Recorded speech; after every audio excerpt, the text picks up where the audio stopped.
requesting that he travels down an actual Santa Claus lane. And whereas the city of Cibolo does not want to be placed on Santa's naughty list. And whereas we encourage citizens to shop at the Cibolo downtown market, enjoy the entertainment, and celebrate Santa's arrival. Now therefore, I, Mark Allen, Mayor of the city of Cibolo in the state of Texas, do hereby proclaim November 22nd, 2023 to November 26, 2023 in Cibolo, Texas, that Main Street from Loop 539 to File Road to be officially changed to Santa Claus Lane. So the city of Cibolo will stand in proper relations with Santa Claus and remain on his good list. All right, so where is he? Come on up, Tim Foose. I'm back there. All right, Santa.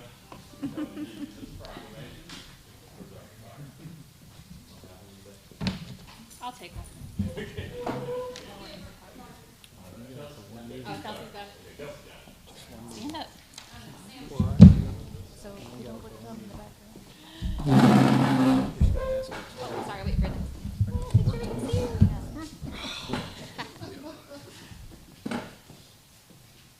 We'll ask them to Photoshop some, Santa hats on you guys. It'll be good. 1, 2, 3.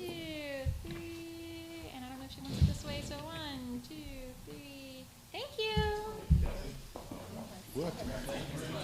See the picture of the nice frown on my face. Oh, I figured it. Mine's are better.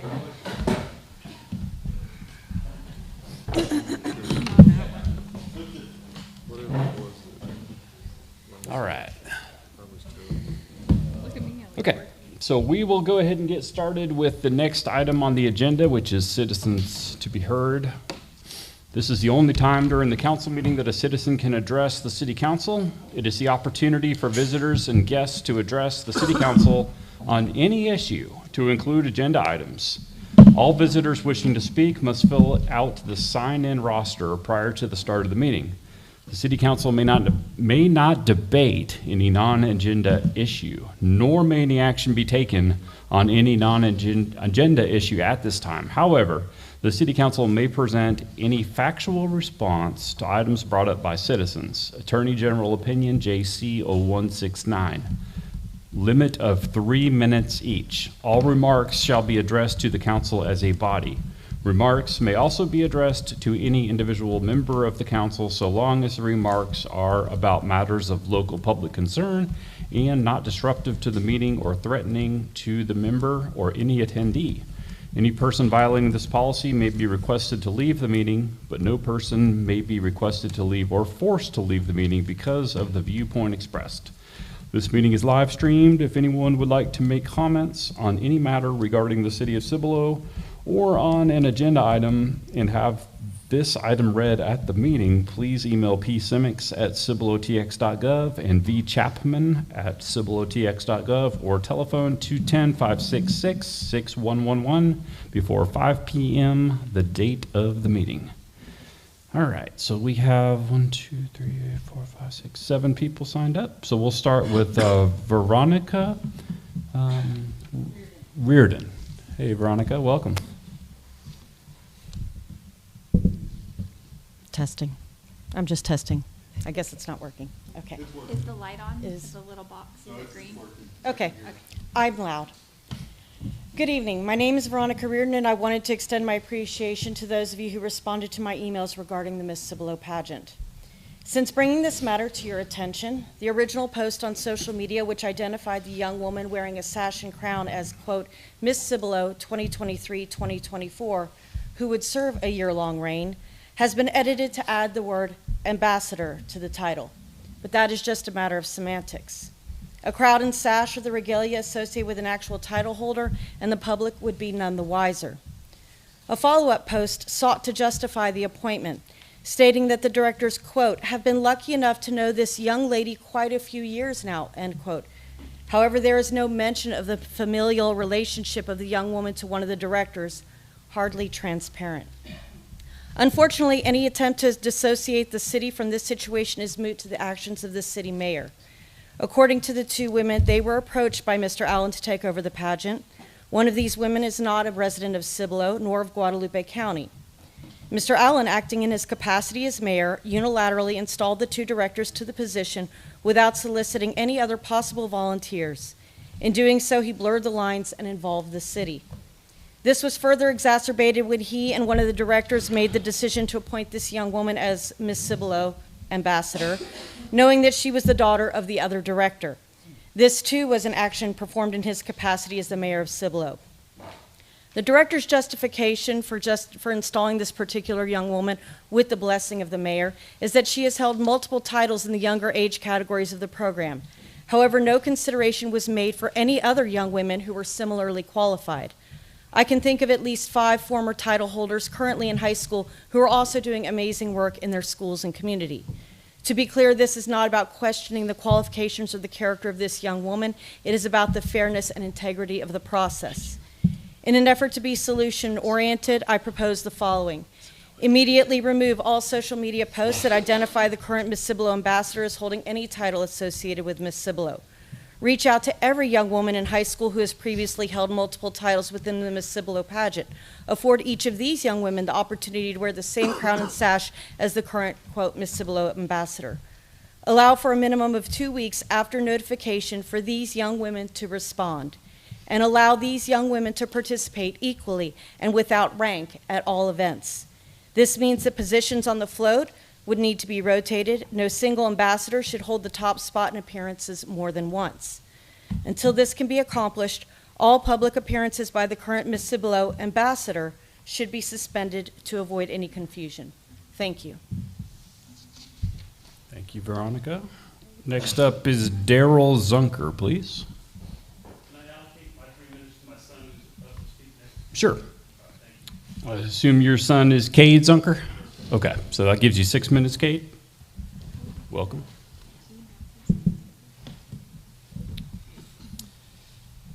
Good evening, Mayor, City Manager, City Council members. My name is Cade Zunker. I'll be speaking on behalf of my parents, Daryl and Lana Zunker, regarding their request for de-annexation and repayment of taxes to their address at 545 Cibolo Drive. My address is 401 Cibolo Drive, approximately 600 yards closer to y'all city limits. I currently do not pay any type of city taxes. I receive the same services as my parents do. So recently they were both denied the request for de-annexation and also repayment of taxes. So they never received notification of the annexation nor any non-annexation agreement. So per the open records request that was given to my mother, Lana, there's no writing on there anywhere that says Daryl and Lana Zunker, 545 Cibolo Drive, anywhere on the open records request. It never shows by certified mail that they were notified, nor was there a de-annexation agreement sent. So due to the city's negligence, they now have the right to both de-annexation and repayment. That's Texas Local Government Code 43.056. They have never received any of the services promised in the plan. According to the open records request sent by the city manager in 2016, all of those that chose to be annexed into the city would receive for people that weren't annexed, the code enforcement, spring and fall hazardous waste disposal, recycling program, residential garbage pickup, bulk and brush collection, water service, which we do have Green Valley, waste service, which we do have septic. Road maintenance has been provided by Guadalupe County, as there is no other residents on Cibolo Drive that are in the annex into the city limits of Cibolo. Zoning, animal services, and enhanced police fire EMS response. Vacation home watch programs, regulation of solicitors, access to Alamo Regional Transit Services, and annual city report / citywide newsletter. Again, these things were sent by the city manager in 2016. So everyone they receive all the services as the non-annexed property areas. Their property is a dot on the map as the mentioned area, and surrounded by non-annexed properties. They are the only property on Cibolo to be annexed due to the fact of non-notification as required by law. Their neighbors receive all the same services they do and are not annexed. Due to the proximity of Schertz, they will be our source for emergency services. Schertz as a closest unit dispatch. So that means with Schertz being the closest fire station, we will always receive Schertz fire over Cibolo fire as it currently stands.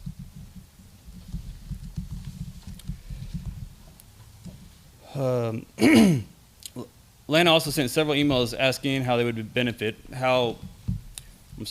They received an offer to get with the tax appraisal office and make the property ag exempt. They recently talked to them. They said that they've never done that before. As their homestead is less than 2 acres, it is impossible to zone as ag. In conclusion, the property at 545 Cibolo Drive was not legally annexed based on non-notification and the lack of services as provided in the service plan. In addition, upon de-annexation, the property owners are due a refund for the amount of money collected in property taxes and fees during the period of the area was part of the city. Since they do not receive the same services of the other annexed city properties, their request for de-annexation and repayment should be approved. Thank you.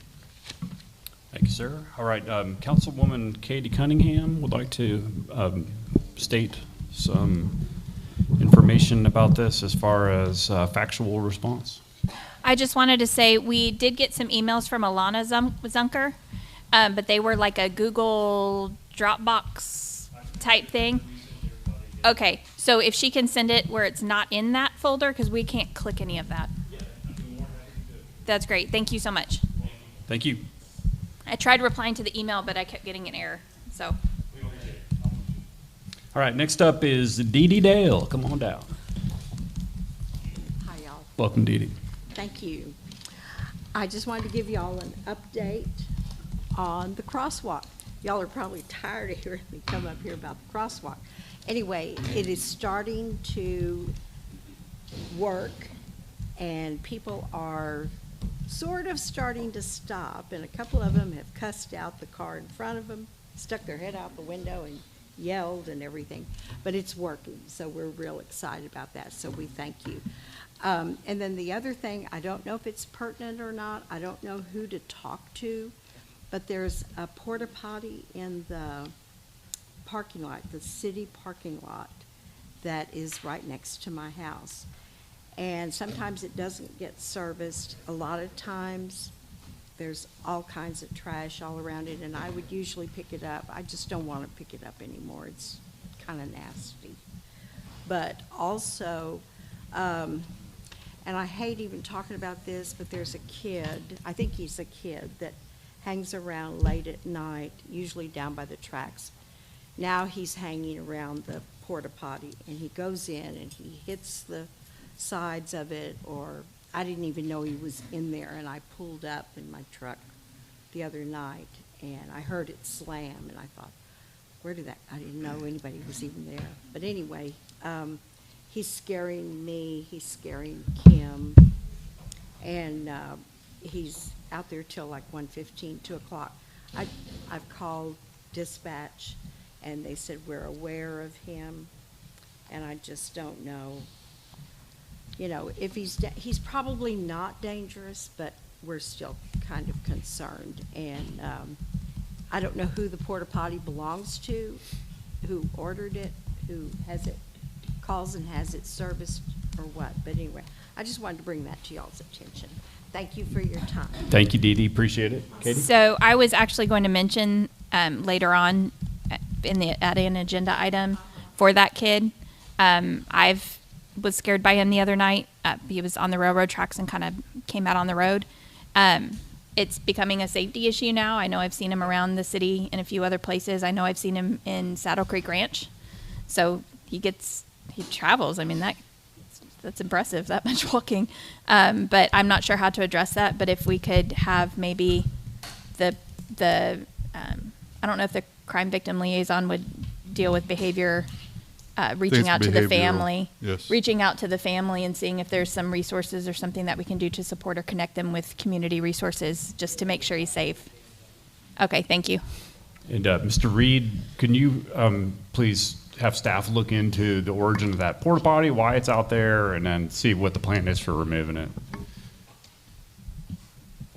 Yes, sir. We will do that. Thank you, sir. All right, next up, Terry Hines. Come on down. Good evening, Terry Hines, 1906 Town Creek Road, and thank you so much for everything that you're doing tonight. Just want to speak up for Mr. Reed tonight. Really, I'm not speaking up for Mr. Reed, I'm speaking up for the direction of Cibolo.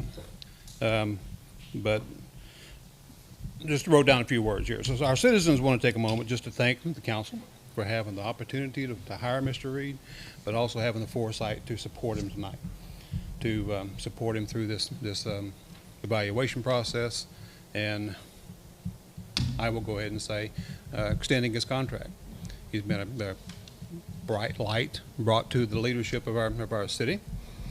I will say that the atmosphere of teamwork and integrity within our city and the staff has never been better and brighter than what we have today. Again, I want to thank you for supporting the citizens of Cibolo and Mr. Reed for his leadership. And here's what I see and what I do admire.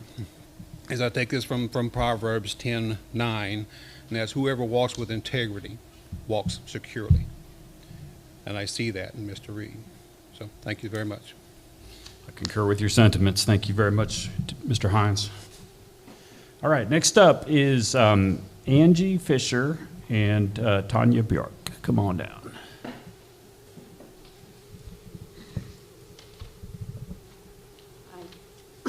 I'm giving Tanya my time. Okay. Thank you, Angie. Good evening, City Council and Mayor. My name is Tanya Bjork. I'm a 20-year resident of Cibolo. I served on streets and drainage many, many years ago, and I have a senior at Clemens High School this year. My daughter has done her entire high schooling in this district, and she was born and raised here. A bit of our background, we've been involved with Miss Cibolo since 2014. My daughter was Tiny Miss Culture 2014, Little Princess 2015, Little Inspired 2016, and Junior Cibolo 2017. I walked away from the board at 2018 because I got married. Ms. Cibolo opened up the doors for us to help my daughter come out of her shell, be courageous, and begin to stand up for those who can't speak for themselves. And for those of you who don't know our history, we escaped a domestic violence situation from her biological father. And because of the pageant, my daughter started Bears for Broken Hearts, which she donates new or lightly used stuffed animals to children coming out of domestic violence, natural disasters, and any other situations involving law enforcement. She donated 250 bears to the children in Uvalde and has collected up to 6,000 bears to date. We have Ms. Cibolo to thank for enabling my daughter to help step outside the box, empower herself, and not be held back by her past. Ms. Cibolo is volunteer run. It has nothing to do with the city of Cibolo or the city council. Per the current bylaws, there is no residency requirement for board members or volunteers. The last live pageant that was held by Ms. Cibolo was in 2020, and in 2019, Susan Delano and I offered to volunteer, but we were not taken up on the offer by the board at that time. There was no talk of us taking the pageant over at that time. When we asked about taking over the pageant this year and revitalizing the system, the current board was eager to hand it over. No one wanted to continue on the board with us on the board or as volunteers. Susan is one of the original founders of Miss Cibolo, and her knowledge is valuable to the success of the organization. We announced online that the system was being revised, and we would be coming out with details soon regarding the upcoming live pageant. Since then, we've had 2 other people express interest in volunteering. One is a former Miss Cibolo queen from the court, and one is a mom of 3 former title holders from Miss Cibolo. Mayor Allen did not install us into the roles we have right now. No one wanted to join and volunteer, so Susan and I restarted this together. We invited Ms. Riordan to be on the board or volunteer, but she did decline, and I applaud her for wanting the pageant to maintain integrity, which is why we invited her to be a part of the solution and not the problem. We are maintaining integrity by my daughter volunteering to be the ambassador, not receiving any money or any scholarships, by being completely transparent about the process, answering all questions. I will be honest, I had reservations about my daughter being ambassador because she just crowned her successor for a large international title system that she worked 5 years to earn. Plus, this is her senior year, and I definitely didn't want to overwhelm her.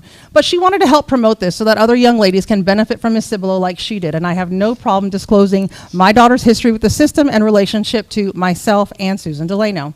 Again, no one was interested in helping us revamp the system. We are trying to revive and reinvent the pageant because its reputation currently isn't the best due to what has happened in the past. The actions of the previous board and previous court is what brings the reputation and integrity of the pageant into question, and this is what we are trying to remedy, remake, remodel, and revamp.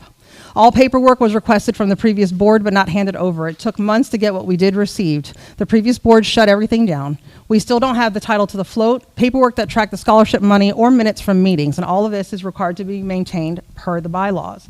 We are in the early stages of revitalizing Miss Cibolo. We had to start from scratch completely. We had to catch up on the rental fees because they had lapsed, and we restarted everything and filed everything correctly through the state of Texas. Storage hadn't been tended to since 2020, so Susan and I cleaned it out last month working on the float and the decorations. The first live pageant of the revitalized system is tentatively scheduled for June 2024. The new system we named is Miss Cibolo pageant. Since the old board closed everything down, we had to rename it and refile it with the state. It takes time to secure a venue, get sponsors, have practices, and plus we had to file with the state as a 501c3 since the former board had closed everything down. It wasn't finalized until last month, so it really isn't prudent or transparent to host a scholarship pageant without having your 501c3 filled with the state. And when the time comes, we will follow the proper channels and protocol to present to the City Council for donation of funds. There's nothing underhanded going on. This is 100% transparent. Ambassador was nominated by Susan Delano. Ambassador meant to promote the system, answer questions, and recruit delegates for the upcoming pageant. In the pageant world, this is how all inaugural and revamping of the system start up, with an ambassador who is appointed by the board. Our intention is to revive the pageant and create a new reputation. We want to empower girls and give them the opportunity to succeed and get college scholarships like Jessica Vozella, who was able to go to a 4-year college because of the money from Miss Cibolo. We do not have the intention of turning this into a professional level pageant. This is meant to be a community pageant and a small one. It doesn't belong to a tiered system like Miss America or Miss USA, so it will not go up to the state level. That's how pageantry works, for those who are unfamiliar with it. There is nothing hidden or underhanded going on with the system. To insinuate such is purposely wishing the system to fail before it even started. Our volunteers and sponsors all come from the surrounding community, San Antonio and other areas. Ms. Delano ensures that there is no conflict of interest and maintains integrity throughout the process. This is no different. None of our judges will come from the immediate SCUC area. We invite those with a passion for the system to come volunteer their help when the time comes. This afternoon, prior to the City Council meeting, I received a text message from Ms. Riordan that was prefaced, "This is not an extortion. It's an attempt to resolve amicably," and then sent a list of her demands. It was absolutely an extortion and was interpreted as such. Therefore, we respectfully request that she cease and desist immediately. Any further questions regarding Ms. Cibolo, please, we invite you to reach out to us via email, via phone, via Facebook. I am merely a phone call or a text message away. 100% transparency. Thank you so much for your time. Thank you very much, Tanya. Appreciate it. All right, moving on to agenda item number 7, the consent agenda. All items listed below are considered to be routine and non-controversial by the council and will be approved by one motion. There will be no separate discussion of these items unless a council member requests, in which case the item will be removed from the consent agenda. Item A, approval of the minutes of the special city council meeting held on October 24th, 2023. B, approval of the minutes of the regular city council meeting held on October 24th, 2023. Approval of the minutes of the special city council meeting held on November 4th, 2023. And D, approval of the replat of Mesa at Turning Stone C7 Lot 4. I make a motion to approve A through C Before we do that. and removing D. Okay, thank you. Yeah. That's what I was going to ask, to have D removed. Do I have a second? Just A through C. Second. Okay, all in favor? Aye. Any opposed? Okay, hearing none. So for D, how do you want to handle that, Katie? So with D, I had a few questions because the actual paperwork in our packet says that P&Z recommended denial. That's what I read. And so now on our agenda, it's saying it's recommending approval. And so I'm just confused by that. Sure. Good evening, Mayor and Council. Yes, when it went to P&Z, there was still a couple of outstanding comments. However, since it went to P&Z, they have addressed all of those comments. That's why staff was recommending approval of the plat. Okay. What do you think, Jill? Thank you, Ms. Cunningham, because that was my concern as well, and you've answered them. As long as everything's been documented and Yes. approved by staff, that means it's on y'all's shoulders. So I'll make a motion to approve 7D. Second. Districts, I was like, okay, I'll second that. All right. We'll do a roll call, this one, starting with Councilman Benson. Aye. Aye. Ayes have it, 7-0, Peggy. Moving on to item 8, staff update, administration, Cibolo Fest update, city potluck event on the 17th of November. the tree lighting event downtown on November 25th at 6:30, and the city's recognition awards ceremony holiday lunch on December 7th, the Christmas parade on the 9th of December, the RFQs and RFPs, and the Eagle Scout project. Would you like to start with A? Yes, Mr. Mayor. Reed? Okay. I did send A through, I did send an email with A through E with more information.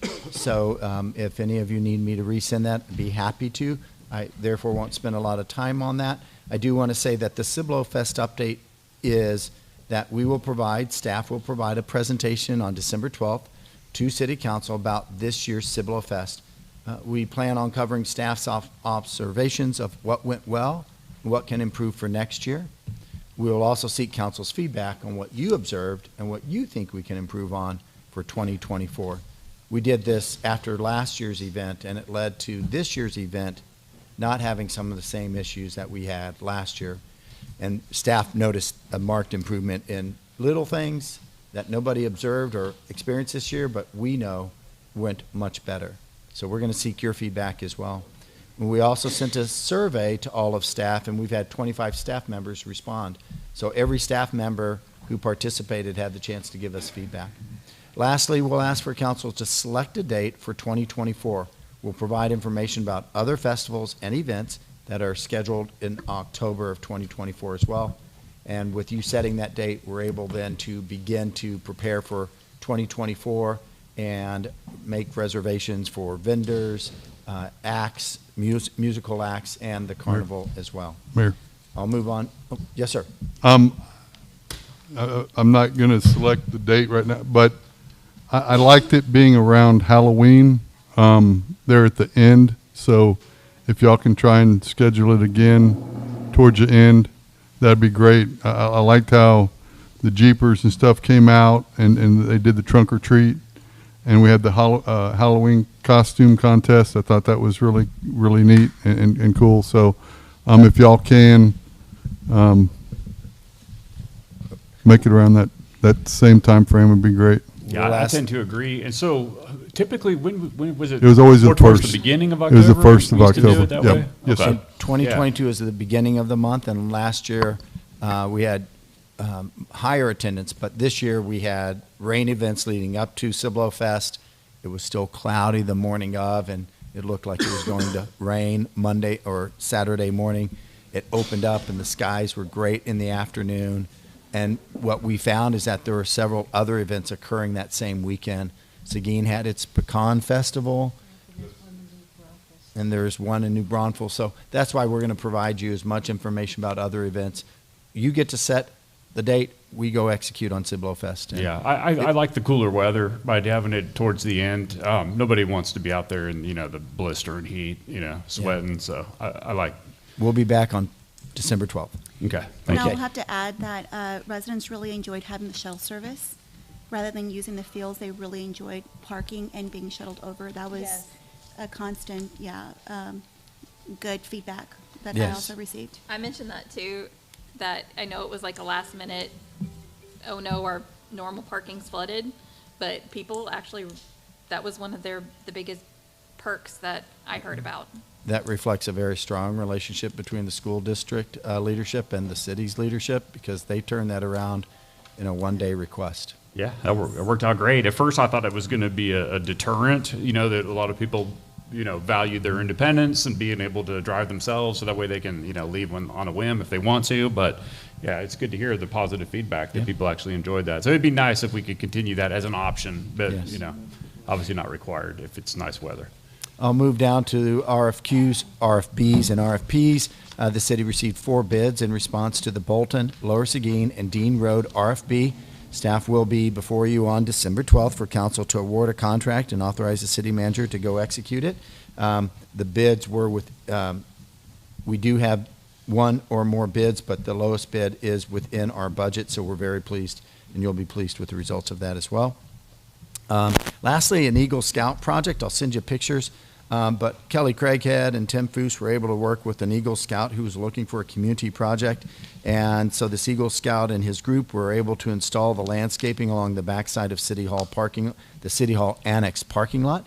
And that's the concrete parking lot. So if you go back there and you see the rock and the shrubs that were installed, that was all by the Eagle Scout and his team. So great little project. And anytime we can partner with an Eagle Scout or another youth organization that needs a community project, we're always willing to try to find one that matches their need. Thank you. Yeah, we saw them out there working the day of the attorney interviews, so that was neat. Okay. Next up, police department update. Let's see. Do you want to handle that one, Chief Huggins? Looks like Cedric isn't here today. Anything special for us, or no? You skip it? Okay. All right. Thank you. All right. Animal Services Department. Any updates there? No. Still going good. Okay. They are over capacity on dogs, so please foster, adopt, get them out of there, pick up your animals. If they've gone missing, please get them out. Thank you. Mayor and council, just like the police department report, we've added the animal services report just to raise your awareness of the outcomes that we're driving. And if you just click on the link on your agenda, you'll see that they had 22 adoptions in the month of September out of a total of 32 intakes. We had 7 return to owner and 2 transfers out. So they had very positive outcomes again in the month of September. Anything for the fire department, Mr. Reed or Mario? Nope. Okay. All right. So we're going to move on to item number 9, executive session. The city council will meet in executive session as authorized by the Texas Government Code, section 551.071, consultation with attorney, 551.087, economic development, and 551.074, personnel matters, to discuss the following: A, status of the toll road litigation; B, GVSUD litigation update; C, city attorney legal services; and D, economic development updates. The time is now 7:03 p.m. We will break into executive session. Thank you.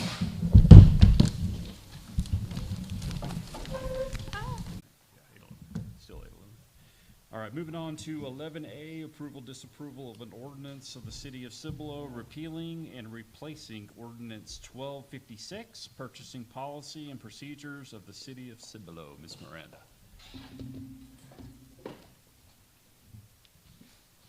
Good evening, Mayor and Council. This item was a carryover from the last council meeting. We have a short presentation, and we also have Cheryl Turdy, who is a consultant that was instrumental in developing these policies and procedures. She's joining us in a Teams meeting tonight. Unfortunately, we're not exactly set up correctly to bring her in and she be able to hear everything we're doing, but I have her on my phone, and council should be able to hear her if council has any questions later during the meeting.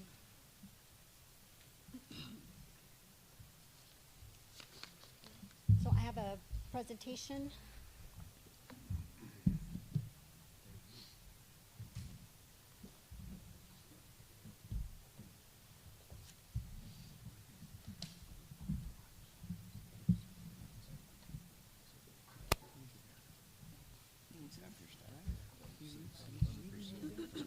Cheryl, can you hear me? Yes, ma'am, I can hear you. Okay, I just want to make sure our connection's good right now. Okay. Okay.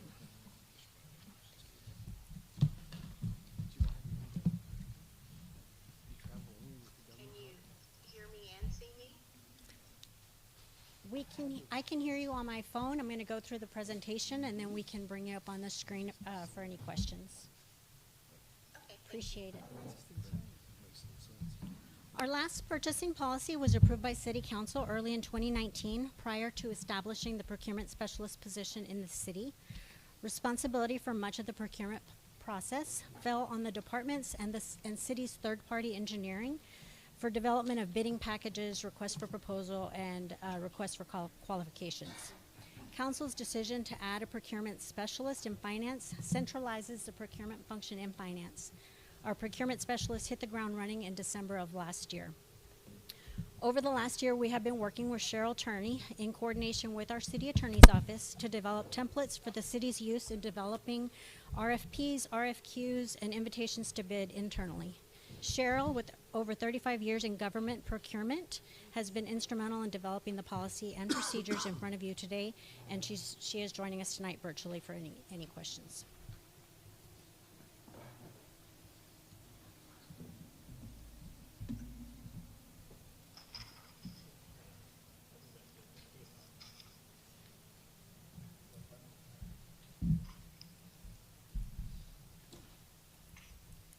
There we go. Okay. One of the primary differences between the 2019 ordinance and the ordinance for your consideration is separated from procedure. Policy is the formal guidance that City Council adopts to guide city staff. It changes less frequently than procedure and is more broadly applied. Procedure is how staff will carry out policy. It is more detailed and narrower in application and more prone to change.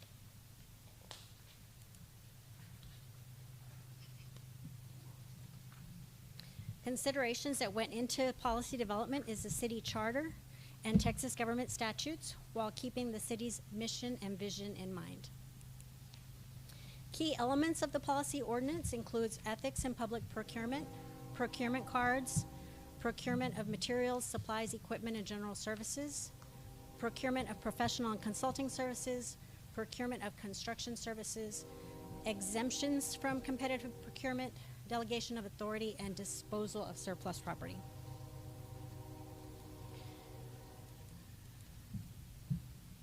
Starting with ethical standards, in addition to the city's code of conduct found in our code of ordinances, the city is committed to the highest ethical standards in public procurement.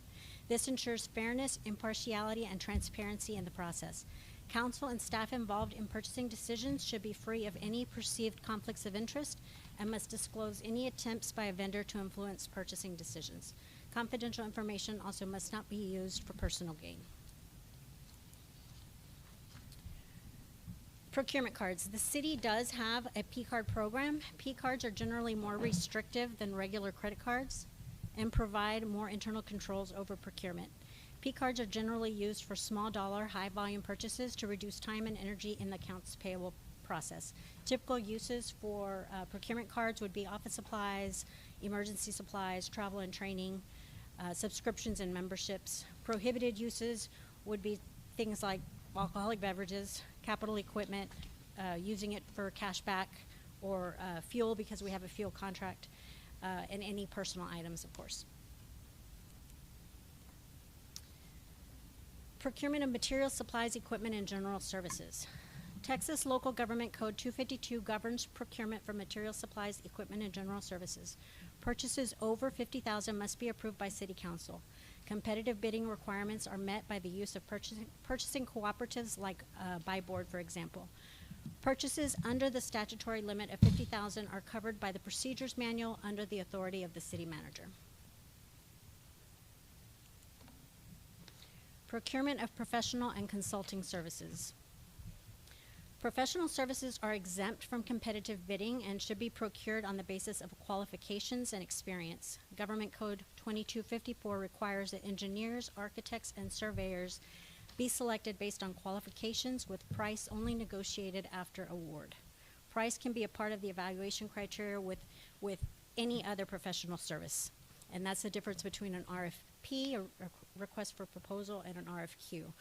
The RFQ is strictly qualifications and experience, where an RFP can include price as an evaluation factor. Our policy requires that any professional agreement over $50,000 be approved by City Council. Procurement of construction services. Construction services over $50,000 should be competitively procured and awarded to the lowest responsible bidder unless an alternative procurement method is used. Uniform specifications are developed, request for bids is advertised as required by local government code, and bids are ranked based on price. Council awards all construction contracts over $50,000. Authority for procurement of services under that threshold may be authorized by the city manager. Exemptions from competitive procurement. Texas Local Government Code 252, .022 exempts several items from competitive procurement. A few of the items are listed on this slide, being emergencies, public calamities, to protect the health and safety of the city's residents, or to preserve the property of the city. There are other less common exemptions that are not shown on this slide, things like right-of-way acquisition, sole source purchases, or purchases for captive replacement parts. I want to mention also that even though exempt, any emergency procurement over $50,000 must be ratified by City Council at their next regularly scheduled council meeting. Delegation of authority. Council delegates authority to the city manager for contracts under $50,000. Change orders under $50,000 as long as the price is not increased by more than 25%. Contract renewals under 25% or $50,000 and included in the operating budget. Non-legal professional services under $50,000 also included in the operating budget. Council also delegates the authority to establish procedures for procurement less than the thresholds established by policy. Those draft procedures are also included in your council packet. Disposal of surplus property. The policy also establishes the methods by which the city can dispose of city property and equipment, the records that must be maintained for that disposal or disposition, and accounting for the receipt of any proceeds received. That is the presentation. Does council have any feedback or questions related to that? And any questions that I can answer or Ms. Cheryl Turney can help with? Councilman Mahoney? Yeah, Ms. Miranda, I appreciate your hard work on this, and I have one or two little questions. You know, I was a city employee elsewhere with a P card assigned to me, and so some of this makes me remember things. But anyway, this is really trivial, but the word personal property is in there in the part about disposition. I noted a couple of places like page 9 in the original letter. Approved methods of disposal of surplus for personal property. And I highlighted personal because I thought that the word seems peculiar. Could you explain what that means? Personal property is small equipment. When I'm not sure how familiar everybody is with real property versus personal property. So when a business, for example, a commercial business is taxed, ad valorem taxes, they're taxed on their real estate, their real property, building, and they're also taxed on their contents, which is considered personal property. And so it doesn't mean personally owned property, but personal property as in the equipment that makes up the contents of the building, small equipment. Small equipment and furniture. Anybody else have any questions on this agenda item? Councilman Benson? Yeah, I got a now? Oh. There's some very vague wording in this P card system, and I know that it's just going to open up some problems. So when I'm looking at this, there's a lot of mays and might be's and, well, not might be's. I think we need to look at that chapter again. I mean, I think, you know, there's information left on one department head could rule in one way of a misuse of a card that another one may not. Now you have a battle between, you know, you could have the exact same thing and completely different outcomes, and that's going to be a real problem going forward. I think this is not, to me, locked down tight, that there's an actual policy here that everybody understands completely what goes on, because it's left to interpretation by a certain, whoever your department head is may completely interpret it a completely different way of how you misused administratively or on purpose or whatever the two categories are of doing this. And I think that's just going to cause us problems. I really think that we ought to at least look at this first section and really lock that down, because you know, the idea that I have to have a receipt, but if I don't, then I can go sign a paper saying it was a legitimate purchase. Okay, how many times do I get to do that, right? I just think that this is way too vague for the taxpayers' money to be sort of, and I'm not trying to throw shade on anybody. I'm saying it should just be locked down so that when somebody makes a mistake, they know exactly what is going to happen. Versus, well, in this department, here's what happened. In this department, something completely different happens. And so I think this needs to be much more stringent as far as actual what happens. It needs to be very spelled out. And that way, you know, everybody can know what is really required of them when they're using this P card versus, you know, there's words like here in reconciliation. Periodically, the cardholder should reconcile their charges. What does that mean? Every year? I mean, there could be fraud going on in that card for months. So what does periodically mean, right? I mean, again, this is taxpayer dollars. If you're not doing that at home with your own credit card, that's up to you, but these are tax dollars. So you should be defined what periodically is, right? And I just think, you know, promptly. What do you mean promptly? How quick is an investigation going to happen if there's something wrong with his P card? What's promptly? 10 days, 15 days, 45 days? So I just think there's consequences for misuse is, you know, extent and excessive misuse. Administrative misuse may result in disciplinary action. Well, what is that disciplinary action, right? How many strikes do we get before it's just, hey, maybe you shouldn't have one of these or maybe you shouldn't be employed? So I just think that whole section is vague and is going to lead to problems down the line. Not with everybody, but it only takes a couple of people to do this, and then you've got real problems. To add to your what you're saying, Mr. Benson, was I know somebody that was a city manager at another city, and talking with them at TML, we got on this subject, and he brought up that had one employee that supposedly 4 different times pulled out the wrong card and utilized it. You know, as Mr. Benson said, if you look at page 4, Exhibit A, Ethics in Public Procurement, the city council acknowledges that public procurement dollars ultimately belong to the citizens of the city of Cibolo, and that the administration of these dollars is a public trust. So I'm with him on this, that this is vague, because in my reading of it, and interacting with other cities, that they've had this problem where somebody misused it 4 different times before they finally said, you know, I don't know if they let them go, but they said that they had to resolve the problem because they kept over and over. And you know, that, like he said, this could become a very huge problem. Not that any of our staff, not pointing fingers at staff, but I mean, it happened in another city. Who's to say it couldn't happen here in Cibolo? So I'm with him. I think that we need to do a better job, and whoever's online, if she's listening in, do a better job of kind of tightening this up to where. Okay, Councilwoman Cunningham, you're recognized. So I'm going to be the dissenter here and say that I think it is pretty thorough. I use a city P card.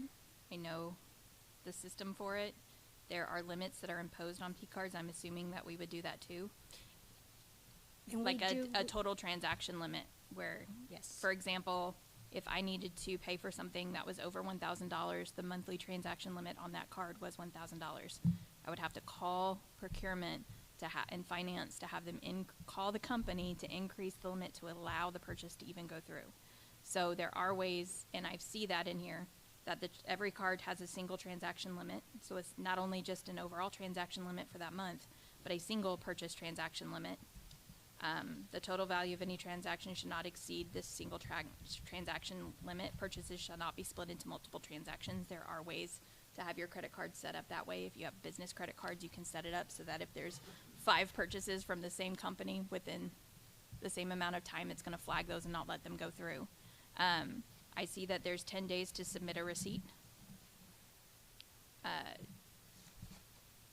There is There are policies in place to check for abuse.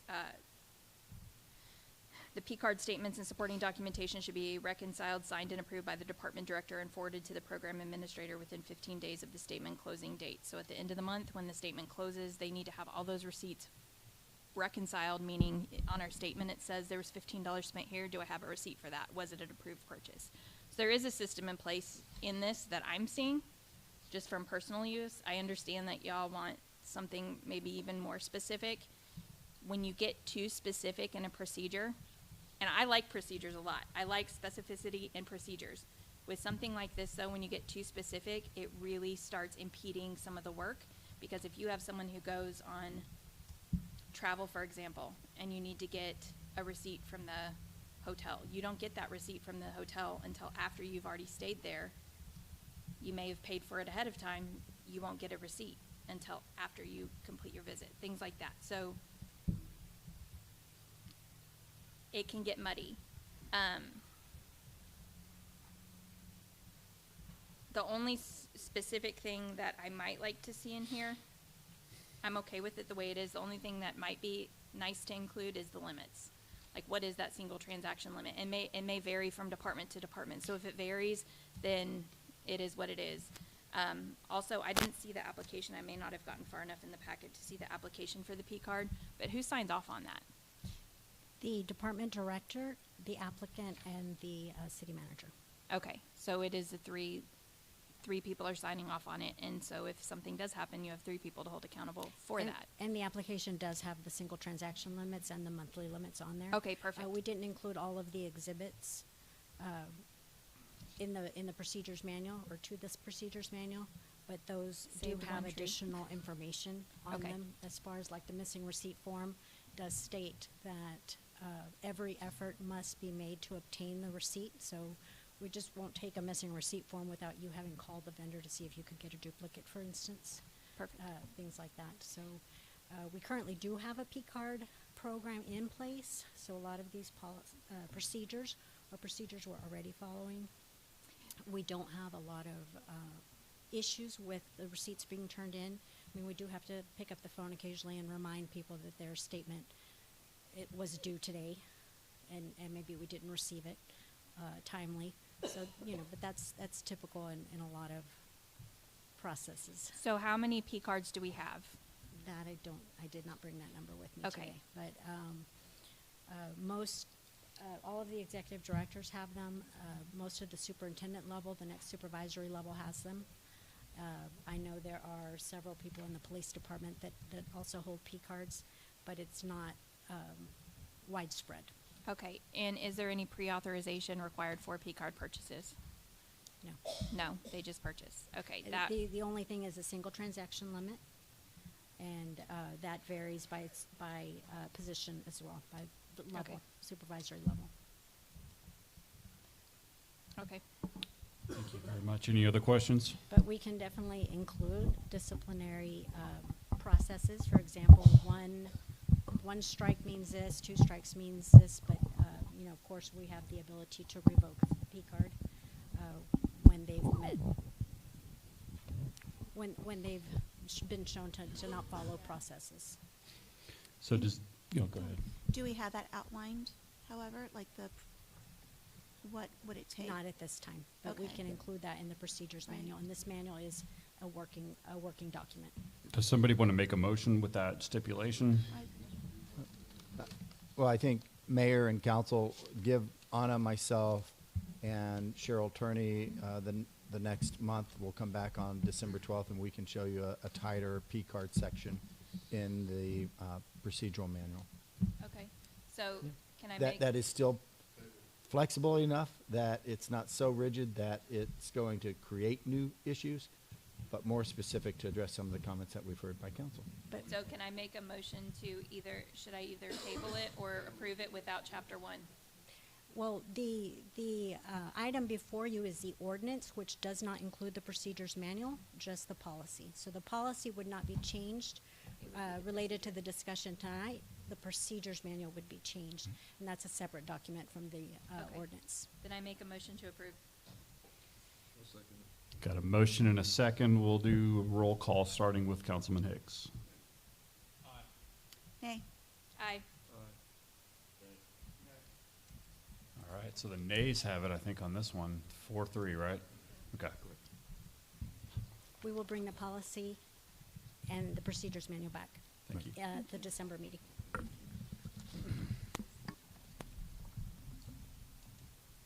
I believe the next item is mine also. Yes. Let me grab it. B, approval, disapproval of an ordinance of the city of Cibolo amending the investment policy of the city of Cibolo and appointing the city's investment officers. Ms. Miranda. Yes, sir, thank you. Actually, not yet on this one. That's for item 15B, which I'm hoping we can move up to just after 11B, if that's acceptable. Yeah, to the we're mayor. going to skip to 15B after this one. Okay. 11B is consideration and possible action of the investment policy ordinance. Annually, as required by Chapter 2256 of Texas Government Code, commonly known as the Public Funds Investment Act, we seek council review and update of the city's investment policy. The current policy, last updated in coordination with Valley View Consulting and adopted by City Council in December of 2022, complies with the PFIA. And we also met the Government Treasurers Organization of Texas, GTOT, standards for recognition and certification. Based on recommendations from GTOT and Valley View Consulting, the following clarifications are recommended for update this year. And that is on page 6, section 5, prudence. We updated the language to match the wording in the PFIA. In section 7, on page 7, authorized investments, we updated the wording to include no load. In section 9, the selection of the qualifying institution depository, on page 9, we updated the code 105.017 legal reference to include local on Texas local government code. In section 10, collateral safekeeping and custody, we updated the language on page 10 to clarify the amounts and values required for pledged securities, as well as added specific language for letters of credit pledged as collateral. Also made the bullet points regarding perfected collateral consistent, changing has to must on the second bullet. And on item section 11, investment policy adoption, updated the language to indicate that the policy would be adopted by ordinance of the City Council and resolution of the EDC. Does the City Council have any questions on any of those updates to our investment policy? I'll make a motion to approve 11B. Got a motion and a second. We'll do a roll call, starting with Councilman Benson. Aye. Aye. Ayes have it, 7-0. All right, thank you. We're going to move on up to 15B, which is discussion action on entering into an agreement with Valley View Consulting for professional investment advisory services. Ms. Miranda. Yes, sir, thank you. Chapter 2256, Texas Government Code, known as the Public Funds Investment Act, under section 2256.003B, the governing body may contract with an investment management firm registered under the Investment Advisors Act to provide for the investment and management of its public funds.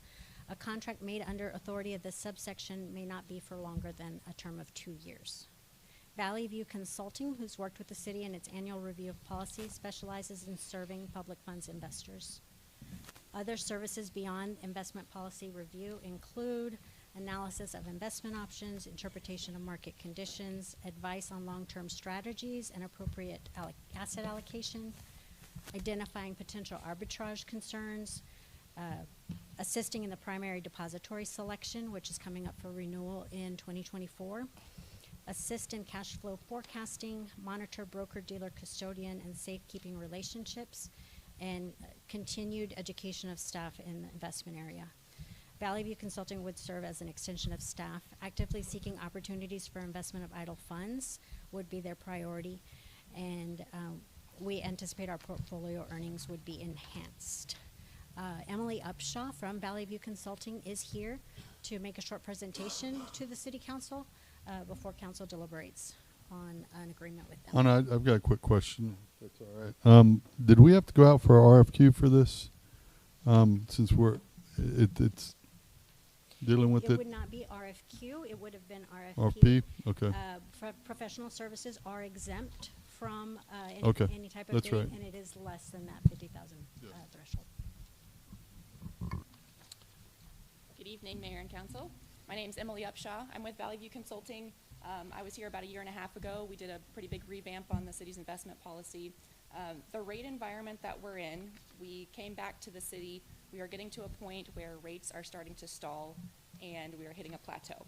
So now is the time to invest. So we approached the city again about the possibility of doing some investments. You've previously been in cash and the local government investment pools, which has served you very, very well while rates were increasing. As the environment's changed, we're reaching back out to folks because now's the time to prepare your portfolio for when rates start coming back down.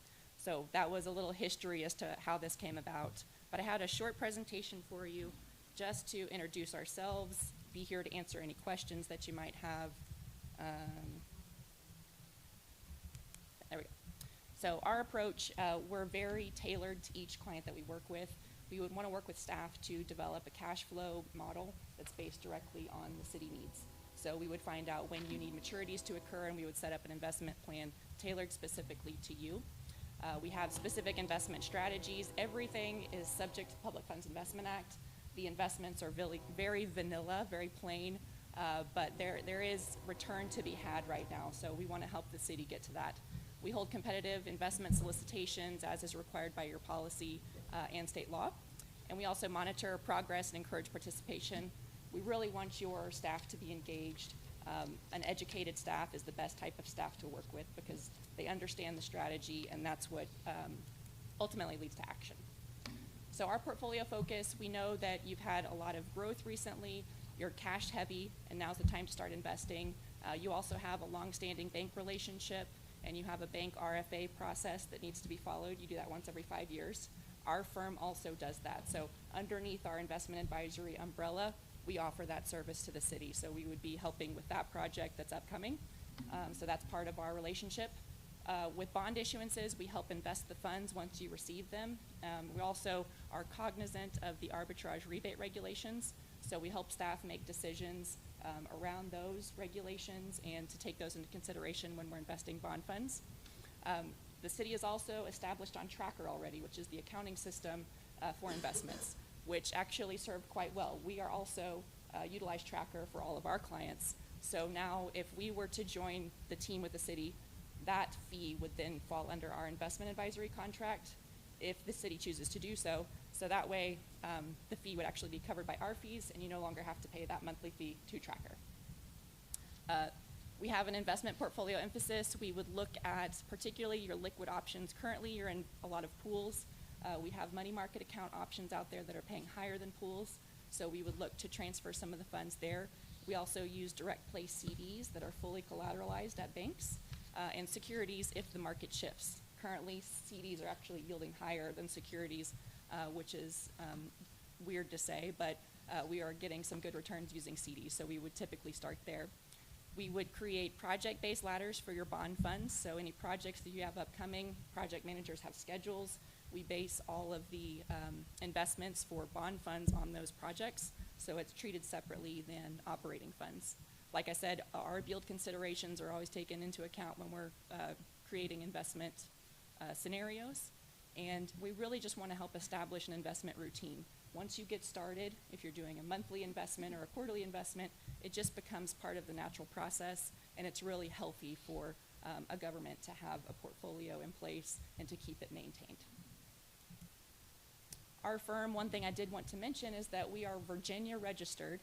Our owner married a Virginia girl and knew that one day he'd have to move back there, which he did, so he took the company with him, and he is registered in Virginia, but all but him and one other staff are located in Texas. So we help predominantly Texas cities. 95% are Texas clients. We only have a few outliers there. And another thing that I like to stress, we are very independent. We do not administer any local government investment pools or money market funds or pension funds. A lot of times investment advisors manage other groups like that. It can take a lot of their time, and they also have some different products that they might be pushing.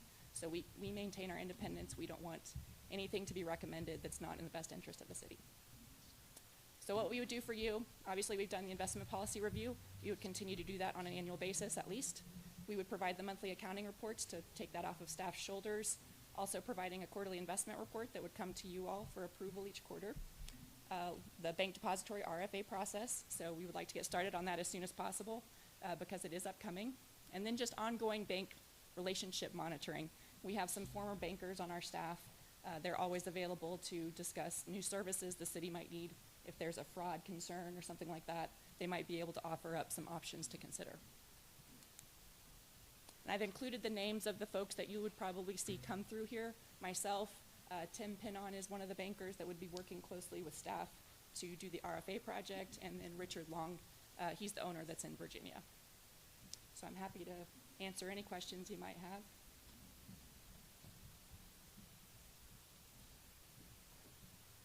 No questions? All right.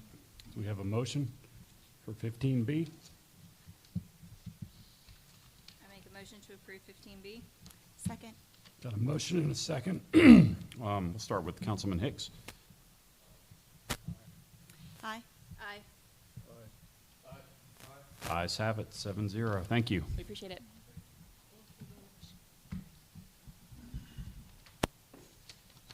All right, I'm going to backtrack. 11C, approval, disapproval of an ordinance of the City of Cibolo on annexation and zoning of 57.603 acres located between Bolton Road and I-10 west of certain real property, legally described as ABS 141 Sir F. Garcia, 56.2096 acres into the City of Cibolo city limits. Ms. Lee. All right, good evening, everyone. So this is, you've seen this before you a few times now. This is where you actually take action on an annexation and zoning petition that the city has received. This is for the Omni Industrial Park, which is approximately 57 acres located on IH-10. Currently, it is within the ETJ, and it's a vacant land use. The proposed land use would be an industrial park, and they are requesting I-1 or light industrial zoning. Subject to annexation, it would be within Council District Number 7. We did receive this petition on July 13th. We have made the proper notices to the utilities, taxing entities of that nature. There is a preliminary plat that you will be considering later on during the meeting tonight. We did have a public hearing that was held here at City Council on September 26th. At that time, we did not have anyone who came to speak.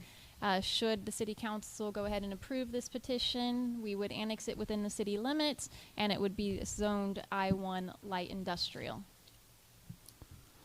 Are there any questions? I'll make a motion to approve of an ordinance of the City of Cibolo on annexation and zoning of 57.603 acres located between Bolton Road and IH-10 west of certain real property legally described ABS 141 Sir F. Garcia, 56.2096 acres into the City of Cibolo city limits. Got a motion and a second. We'll start with Councilman Benson. Aye. Aye. Ayes have it, 7-0. Welcome to Cibolo. Thank you.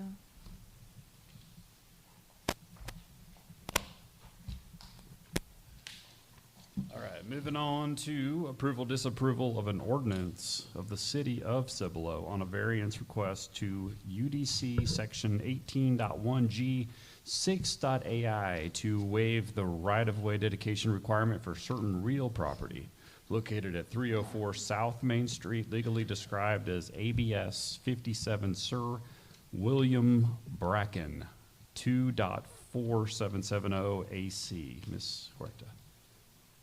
Yes, the Planning and Zoning Commission made a recommendation of approval. This is for the Cibolo Small Animal Hospital and Cibolo Animal Shelter. The owners are the Adventure Begins LLC, represented by Brooke and Christopher Knowlton, who are in the audience today. Location is 304 South Main Street. Council District 2, it's zoned C4 General Commercial with FM 78 Mixed Use Overlay, and they are proposing veterinary services. Council held a public hearing last month, October 24th, and before you have three options of action to either approve the requested variance to waive the right-of-way requirements, approve with conditions, or deny the variance with findings. If you have any questions, the owners are here, and so is staff. Any questions for the applicant or staff? No? Do I hear a motion? I make a motion to approve 11D. I'll second that. Got a motion and a second. We'll start with Councilman Hicks. Aye. Aye. Aye. Ayes have it, 7-0. Welcome to Cibolo. All right, Ms. Huerta. Next one's on you too. E, approval, disapproval of an ordinance of the city of Cibolo on a conditional use permit cup to allow a manufactured home residential use for certain real property located at 432 Tolly Road, legally as Raby Estates, Lot 1, 1.93 AC. Ms. Huerta. Is this SF2 land, by the way? It is, yes. Think of that. Councilman Benson?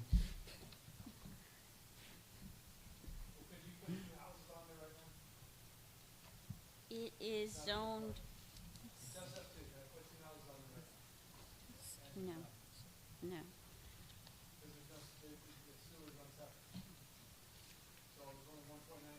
Mm-hmm, 1.95 acres, yes. Yes.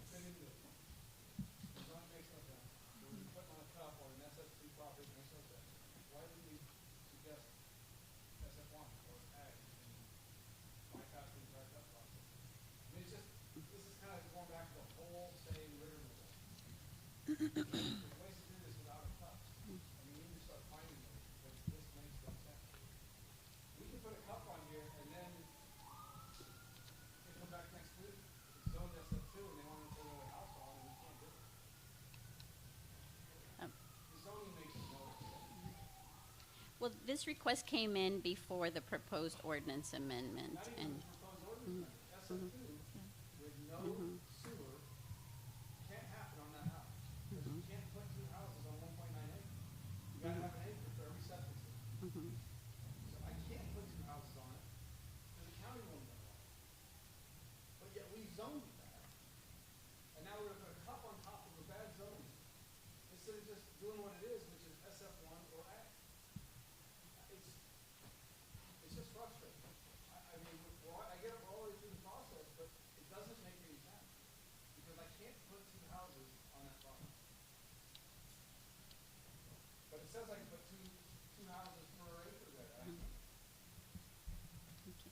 The,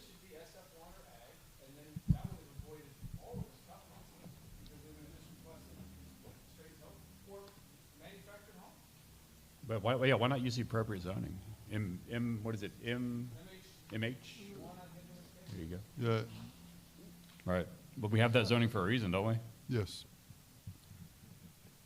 And that's the problem I have, is because the county doesn't allow, it's 1 acre per septic.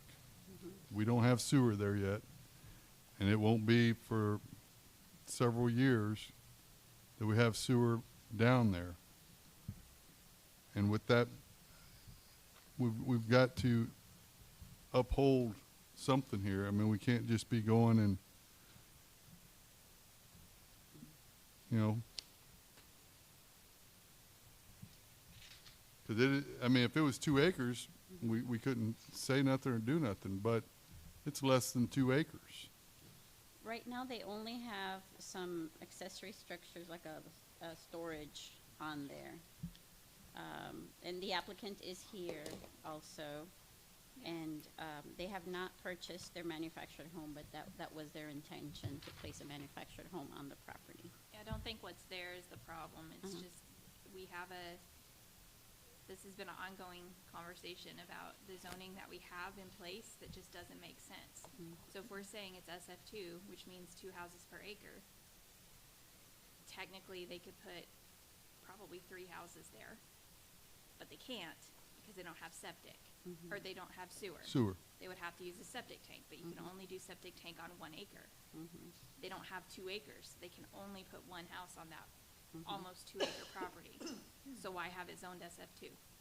If it was zoned SF1, or if it was zoned ag, they could put whatever they want. You wouldn't even have to be here for a cup. It would just be a part of what you're allowed to do on your property. I think that's the frustration. I don't want to hold it up for an applicant to prevent them from getting a home in place and set up, but it's like, it is frustrating to constantly be coming into these issues with zoning where the zoning, And try to loophole it. Yeah. Yeah, We shouldn't be loopholing it. And what's even more frustrating is that y'all had to go through the process and pay the money to get to this point. Yeah. That's what's. Oh, absolutely. Yeah. We really need to get back to the idea of what is the zoning, what are people asking to be zoned, and zone it appropriately. Like MH1. Right. Doing here is we're creating many loopholes, and the cup stays on that property until somebody comes back around and decides to do something different. And you now have, let's say we allow this tonight, SF2 with a cup, and they sell the property. The next person's kind of just stopped, right? Because the cup is there. Now they gotta come back and redo the whole thing instead of straight zoning. Like, this is MH1 or MH1 or ag. We wouldn't be even having this discussion if we walked in, dropped their keys, rezoned it, and been done. Agricultural and SF1 still require a fee. Yeah. If they were to pursue those zoning, it would still require. Either way, that this would make sense for this property, because you can't put 2 homes on this property. The county's not gonna let it. Well, what kind of farming are they doing on 2 acres? Not even 2 acres. Yeah, What do you mean, ag? What are we doing? That's a zoning classification completely different than what the county will exempt you for. Ag exemption is just a zoning requirement that the city has. It has nothing to do with what you're gonna pay in county tax. That's correct. So it does not matter, we can zone everything ag, that doesn't mean the county's gonna give you an ag exemption, right? You have at least 5 acres maximum for leasing. Right. That's not the issue, but the ag zoning changes what kind of structures you can put on this. I still think MH1's the way to go on this one. and I know, I just want to put the caveat, we know you weren't here when the original zoning was put in place. That causes all these issues. It's just, yeah. We're not getting ahead of this very fast. So, I don't know. I don't want them to wait any longer, but I really think this needs to be something. I'm tired of putting cups on top of things. This makes literally no sense. Well, I mean, Frank, could he make a motion to change the zoning in his motion, and then that makes it go forward? No. You have to have a public hearing, sir. Correct. If you're going to change, I mean, MH1, you Yeah. might have Rezone. neighbors that did not have an opportunity because Gotcha. that's a zoning change. It's interesting because, right, what have we done? We've sort of hidden what we're doing by saying, oh, it's SF2. And it's not, because we're taking an SF2 property and we're putting low on it. So some neighbors are like, I don't care, it's SF2, yeah, it's 2 houses per acre. We're not even being very open about what we're doing. I mean, I know on the cup, when they get the letter, they read it, but I mean, no one reads anything, so it doesn't matter, but I'm having a hard time with it. Do we want to table it and get this thing done right, and then bring it back to us in December? I don't think, You with wouldn't have enough public time in hearings, it December. would take a few months because it would have to go to P and Z and we'd have to do a public hearing here before we can ever vote on it. So it'll be 3 meetings minimum before. So because of that, Well, let me ask you a question. Let's work it backwards. Let's say we went SF2, that's costing some money now. I don't really want to pay more. Could we work it backwards? So we pass the cup and then we put in the rezone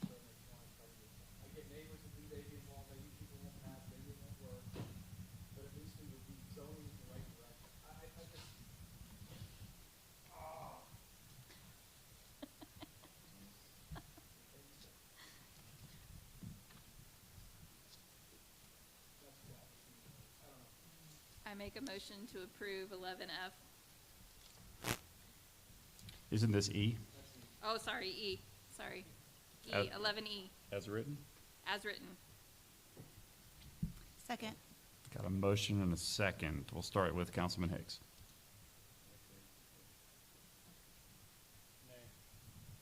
Aye. Aye. We got 4 nays. That's, nays have it.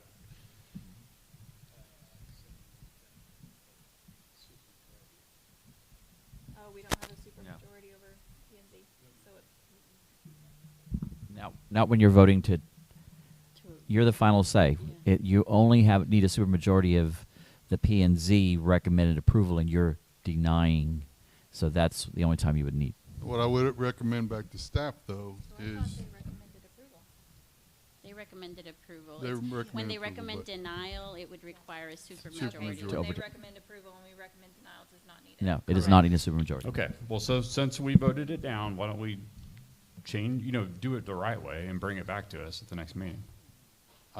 That's what I'm gonna, that's Yeah. my recommendation to staff, is go about it, do it, go back to the MH. Yep. There you go. Rezone it, MH, do not charge them, because they've already paid permitting fees or fees associated with this. So council, just for clarification, you're basically directing staff to do city-initiated zoning as opposed to the applicant zoning. Well, they can certainly, you're hearing the discussion. I mean, they can initiate the zoning. That's our preference. But they would have to pay the fees. That's why the city initiated or correct. So, are you the applicants? Are you, you've heard us discussing this, would rezoning to be what your actual use is be something that you'd be interested in? Sure. Will you come up to Come on the up to the microphone? microphone, please, and It state your doesn't- name. It doesn't and amplify, to the but mic. it does show over the camera. My name's Natalia Padilla. The owner's my dad, Gerardo Padilla. And I just have a quick question. Most of the neighbors around the property have mobile homes. So I was just wondering how that is different from our property.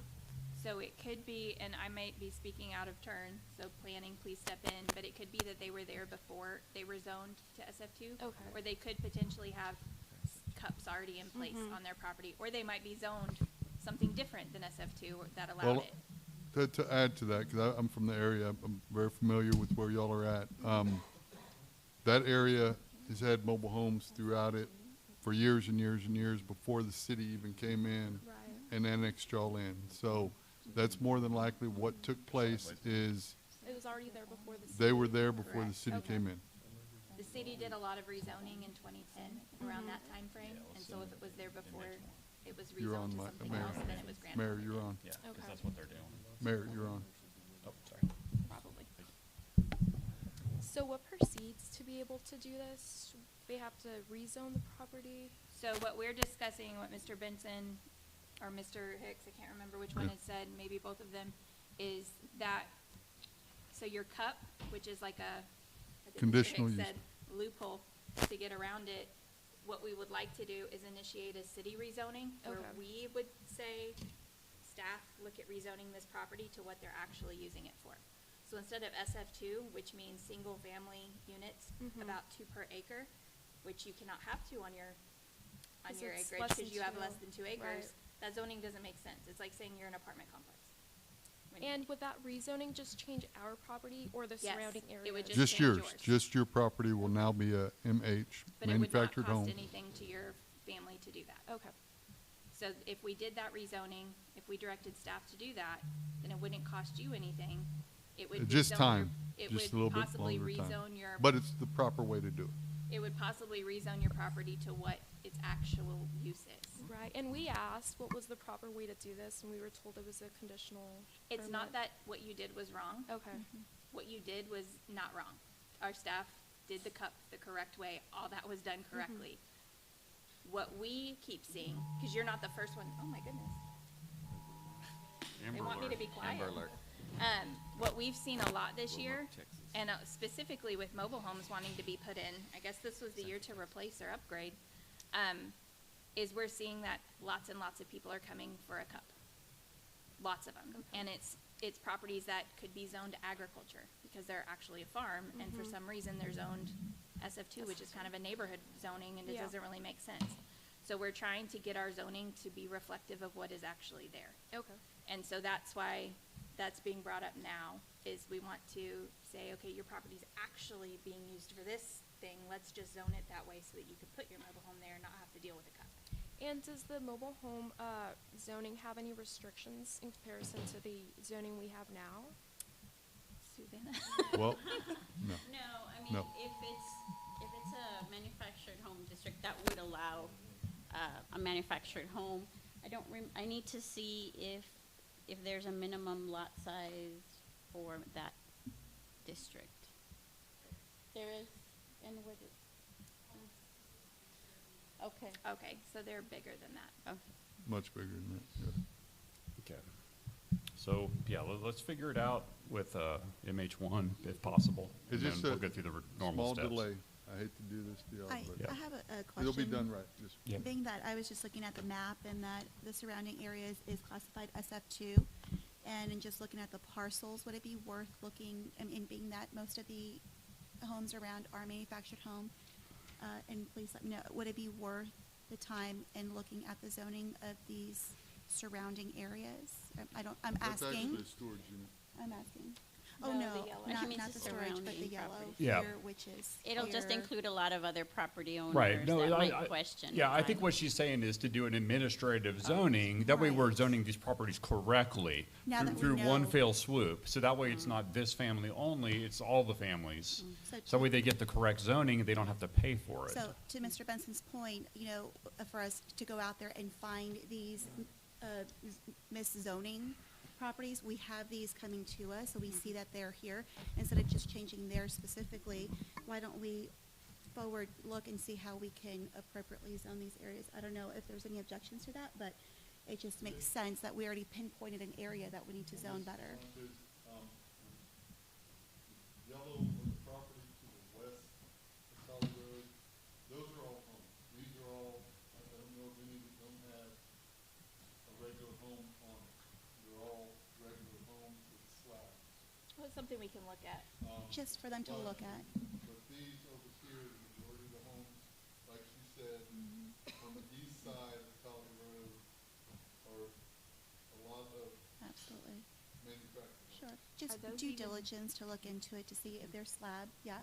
I swear Brick and to- are mortar, those even obviously in the not, but. Are those county or are they city limits? No, there's city limits. There's Uh-huh. parts of Uh-huh. the east side is county and parts of it Okay. is city limits. That's why I was asking on the paper, there's one piece outlined in yellow and then there's Yeah. two pieces. Yeah, there's two pieces on either side that are not yellow. Oh, yeah, then those aren't. Those are Mhm. county. So that may be another reason why you see mobile homes is if you're not within city limits, if you're in the county, then they have different rules than people who live within city limits. Okay, all right, well, let's move on to F, that's 11F. Approval, disapproval of an ordinance of the city of Cibolo on a annexation located at 545 Cibolo Drive, property ID 124896, from the city of Cibolo city limits. No action was taken at the October 24th, 2023 City Council meeting. I do remember bringing this up, asking for a motion. Hearing none, we moved on. So through the course of law, with no action means it failed. But it looks like this was requested to be brought back. So Councilman Hicks, do you have a motion? I do. Can I ask a question real quick?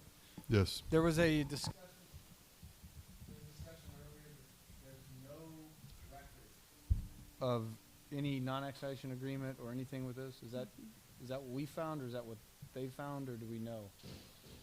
I'll let Ms. Kelsey Jordan Lee speak to that.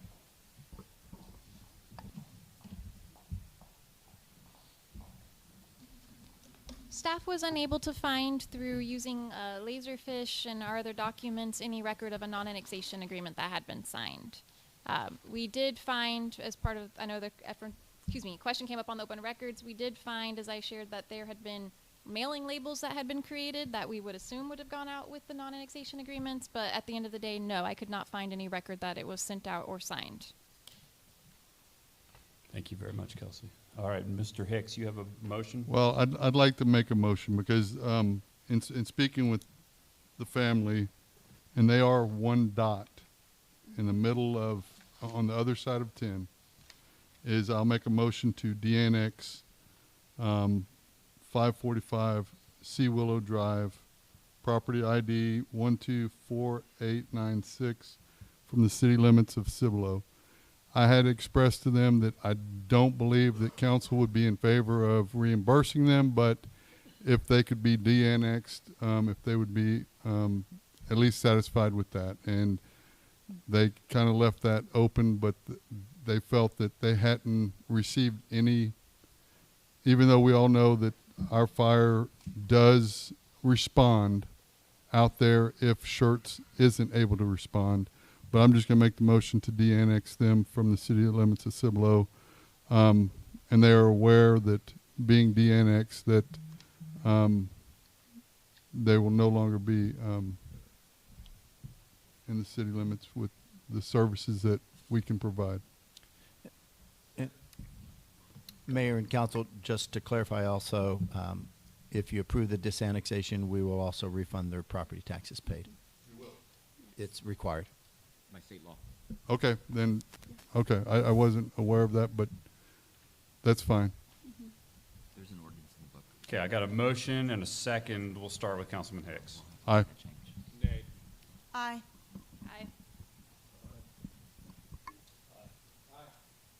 All right, so 6-1. Yay has it.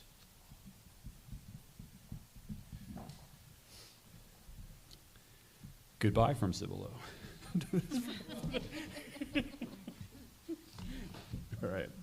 12A, approval, disapproval of a resolution of the city of Cibolo establishing the city's intention to reimburse itself for the prior lawful expenditure of funds for capital expenditures from the proceeds of one or more series of tax exempt obligations to be issued by the city for authorized purpose. Ms. Miranda.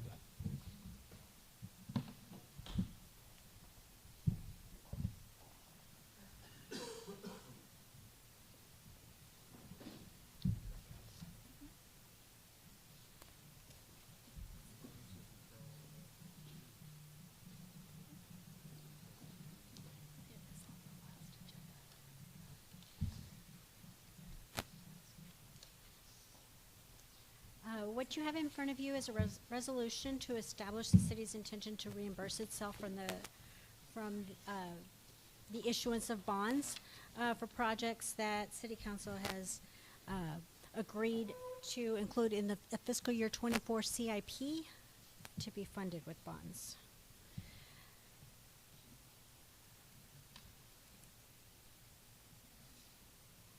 The estimated total cost of $17.63 million is in our fiscal year 24 capital improvement projects, shown by type. 37.1%, that's the largest type is road projects, followed by wastewater at $3.2 million, water at $2.4, fleet at $3.6 million, facilities at just under $1 million, and parks and recreation approximately just under $1 million as well.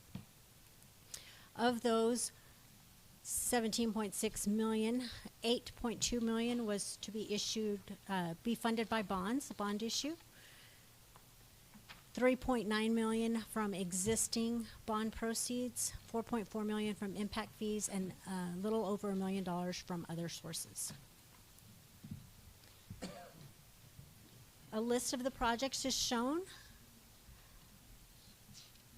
To remind council, that is an engine, pumper, and a ladder truck for 2.8 million combined.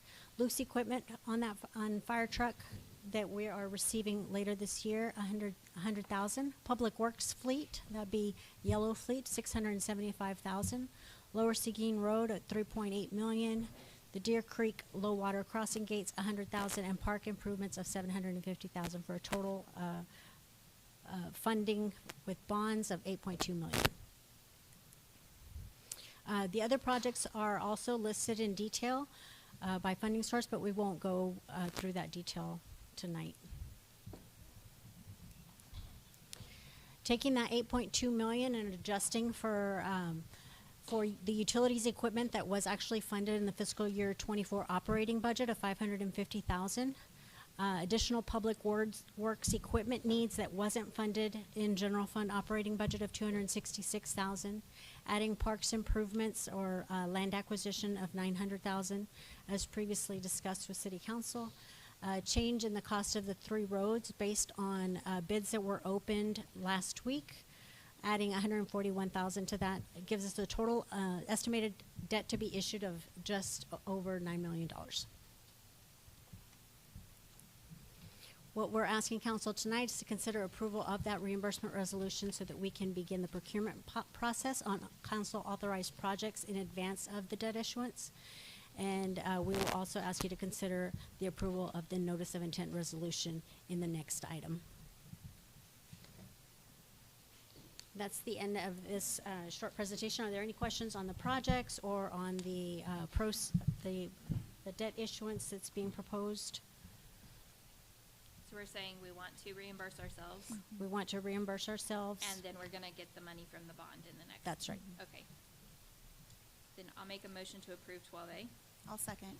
Got a motion and a second. We'll start with Councilman Benson. Aye. Aye. Ayes have it. Thank you, Ms. Miranda. Moving on to 12B, approval disapproval of a resolution of the City of Cibolo authorizing publication and posting of a notice of intention to issue certificates of obligation, C of O, in an amount not to exceed $9 million, Ms. Miranda. But it looks like your does exceed $9 million, right? By $662. So where are we going to get that extra Interest earnings on the bonds. $600 from the interest account? Okay. All right. Thank you. All right. Do I hear a motion on this one? We do have guests with us tonight. Victor Quiroga with Specialized Public Finance. He's our financial advisor, and he would like to go over the financing plan and a timeline with City Council tonight. I was gonna do that too, Joel. I can, but I don't have to. Victor, you came all this way. All right. I want to mention that Lauren Ferraro is also here. She's with our bond counsel, McCall, Parkhurst, and Horton.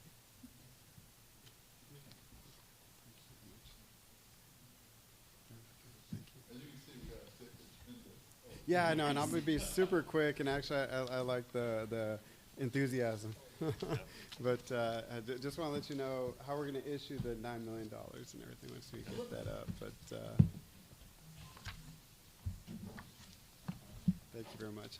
Great. Honorable Mayor, members of council, Mr. Reed, thank you for having me here this evening. For the record, my name is Victor Quiroga with Specialized Public Finance. We have the honor of representing the city as your financial advisor. So in relation to the notice of intent resolution, what you're doing is you're starting the process, the legal process, to go ahead and move forward with utilizing a financing tool called certificates of obligation. So my portion here is to let you know how we intend to enter the bond market, get a good interest rate for you, and also talk about the timing of this issuance. And so as you just approved, we're going to move forward on $9 million in certificates of obligation. That's how much we're going to deliver into your project account to fund the projects that you've identified.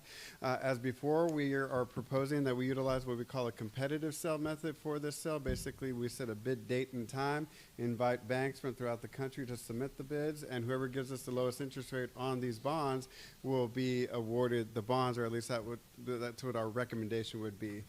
Based off of your action today, we could go into the bond market, prepare all the documents, and take bids on the morning of January 9th, come back to you at that evening for your regular city council meeting, present those bids to you. At that point, we would lock in the interest rate, and then that'll get us along to closing the transaction, get the Texas Attorney General's approval, and have those monies delivered to you by February 7th. So that's the initial plan right now based off of your action this evening. As we talked about, we're going to utilize certificates obligation. That's just one of the tools that you have in your toolbox as a city to finance the projects that you've identified.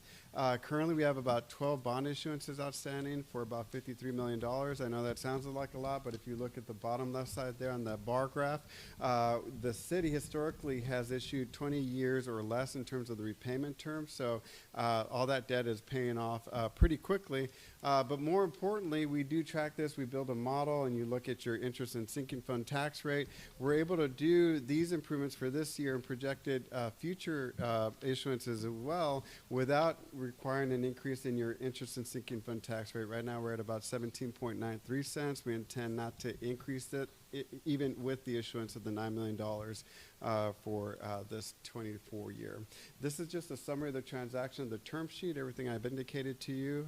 And this is the timeline that's required by the state in order to utilize this financing tool. Again, you're approving the notice of intent resolution today.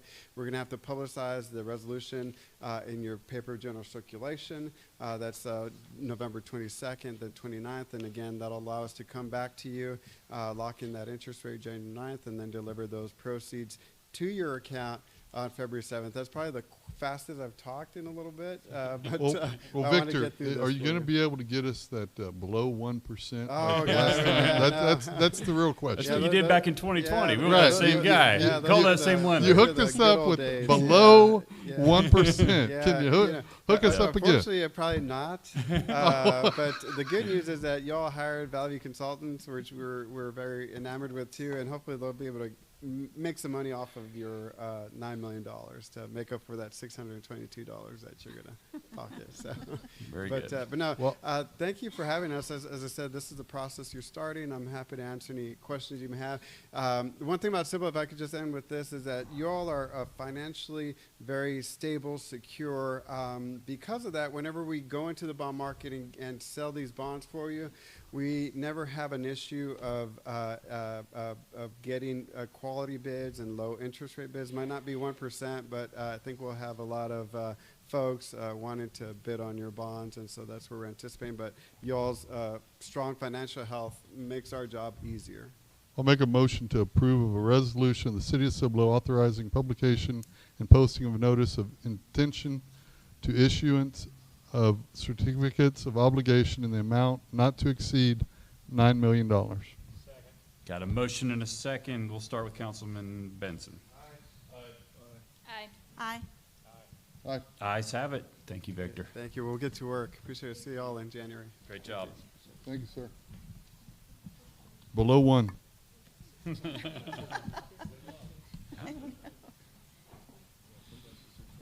All right, moving on, 12C, approval, disapproval of a resolution of the City of Cibolo denying the statement of intent to change rates filed on or about October 30th, 2023 by CenterPoint Energy Resources Corporation, DBA CenterPoint Energy NTEX, and CenterPoint Energy Texas Gas, authorizing continued participation in the Alliance of CenterPoint Municipalities. Ms. Miranda. The city is a member of the Alliance of Centerpoint Municipalities, or ACM. It was organized by a number of municipalities served by CenterPoint Energy and represented by the law firm of Herrera Law and Associates to assist in reviewing applications to change rates submitted by CenterPoint. So at least once annually we get up here with a CenterPoint rate increase, and we have the authority to either ignore that and do nothing and the rate increase takes effect, or decrease, the rate change takes effect, or council can delay it so that our alliance, the law firm, has a chance to review that filing and make sure that there's nothing that really stands out. So this gives us, or gives them, an opportunity to delay or deny the application to give the law firm a chance to analyze it. Makes sense. So we typically follow the advice of the law firm, and they do recommend that we deny CenterPoint's proposed change in rates and allow them the all it's doing opportunity to basically, review it. Ms. Miranda, is extending it, and they eventually get what they want anyways. But yeah, it gives them, the lawyers, some time to Yes. negotiate, so I it know. makes sense. So I'll make a motion to approve the resolution of the City of Cibolo denying the statement of intent to change rates filed on or about October 30th by CenterPoint Energy Resources, DBA, CenterPoint Energy Intex, CenterPoint Energy Texas Gas, authorizing continued participation in the Alliance of Cedar Point Municipalities. Thank you. Second. Got a motion and a second. We'll start with Councilman Hicks. Aye. Aye. Aye. Ayes have it, 7-0. Thank you, Ms. Thank Miranda. you very much. All right, moving on to 12D, approval, disapproval of a resolution of the City of Cibolo casting votes to elect directors for the Guadalupe County Appraisal District for 24-25 term. Ms. Simmons.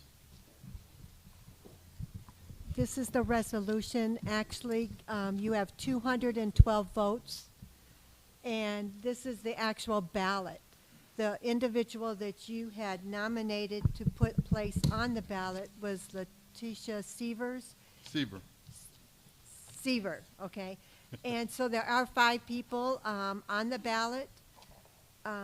You can divide those numbers to any of those, or you can give all to one, or you can put some on each. It's up to you.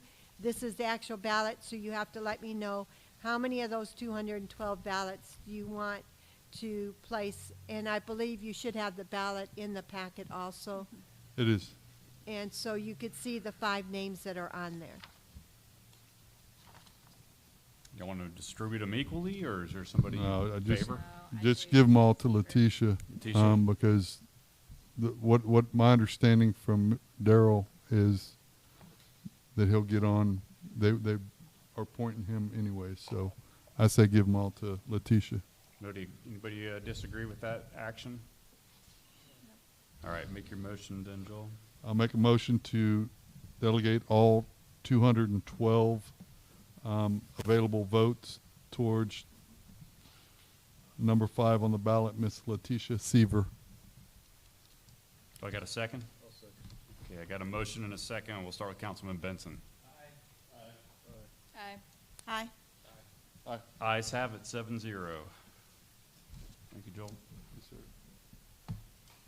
All right, 13, executive session. The City Council will meet in executive session as authorized by the Texas Government Code, Section 551.071, consultation with attorney, and 551.074, personnel matters, to discuss the following. A, discussion regarding the city manager's performance evaluation. The time is now 9:26 p.m. We will go into executive session. Sign the sales purchase agreement and such additional documents reasonably necessary to complete the city's purchase. This is about Warbler Woods. I think we're all familiar with this project. I make a motion to approve 15A. Second. Okay, got a motion and a second. Let's start with Councilman Hicks. Aye. Aye. Ayes have it, 7-0. And she does want it to be called Schessler Park. So hopefully we're okay with that, right? Yep, sounds good. I don't. And Mayor, no presentation. Schessler Park, yes. I will come back to council so that we can memorialize naming of the park and a historical marker, which was important to the family. Yes. That's not in this real estate transaction, so Okay. for the public record. Okay. Thank you. Thank you, Mr. Reed. All right, moving on. Okay, we already did B. C, discussion action on the third amendment to the Southern Plant Wastewater Services and Funding Agreement and authorizing city manager to sign the agreement. Mr. Reed. Southern Plant Wastewater Services. Yes, Mayor and Council, back in August, you approved the second amendment to the Southern Plant Wastewater Services and Funding Agreement to extend the date by which you, the City Council, have to inform Schertz and CCMA, the partners in this funding agreement, the date by which you will commit to the wastewater treatment plant and the debt. This gives us until February, right? February 29th. It's a Okay. leap year. I'll make a motion. Schertz approved it, and CCMA. Okay. Make a motion to approve 15C is written. Okay, got a motion to second. Councilman Benson, let's start with you. Aye. Aye. Aye. Ayes have it, 7-0. We are extended until 29th of February. Okay, moving on to 15D, discussion action on the final plat of Buffalo Crossing 2 Knights Crossing. This worked out.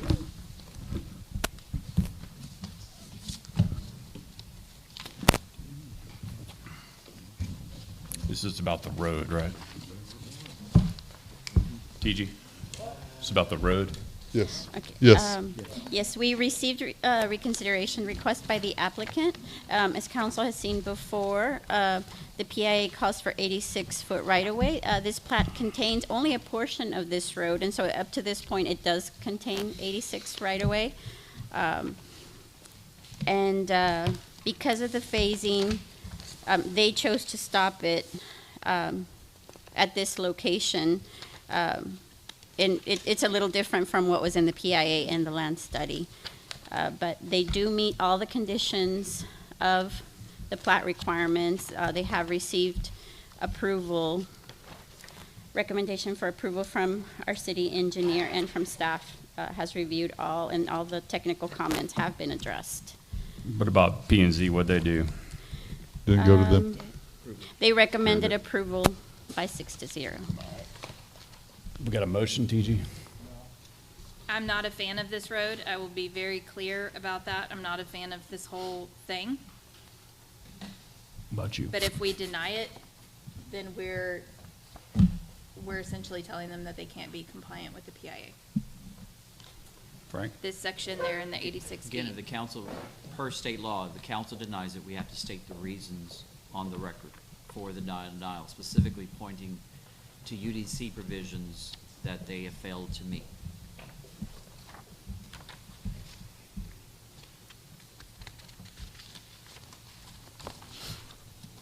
And no motion is an approval, right?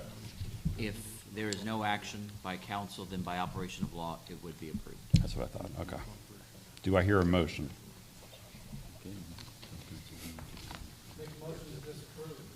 I'll second it. I got a motion and a second. We'll start with Councilman Hicks. But We have to give a reason. you need to Just give, a second. Okay, sorry. per UDC, You have to give a reason. Yeah, I know.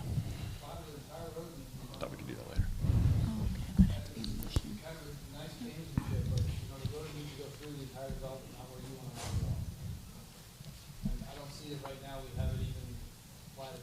So inadequate transportation? Is that So- your? So possibly section 20.3.2D12 regarding phase developments and scheduled of phasing? yes, sir. What the attorney just mentioned, I'll second that. Denial. Do you have to add that verbiage in the motion, in the denial As long motion? as it's on the record that we notify the applicant, state the reasons why, and point to the UDC code as to why it was denied.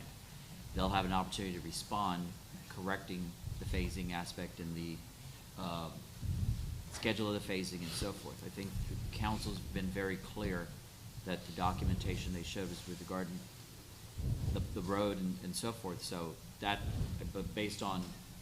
Yeah, because it's only got 56 right now. We're required 86, and until they bring us 86-foot right away, This it's piece is denied. 86. Yes, that's correct. This one piece is 86. But no, The it's rest of it's not. That's why exactly. he's So saying it's not phased in. all of it. That's what I'm saying. It's all phased in. We can't do that.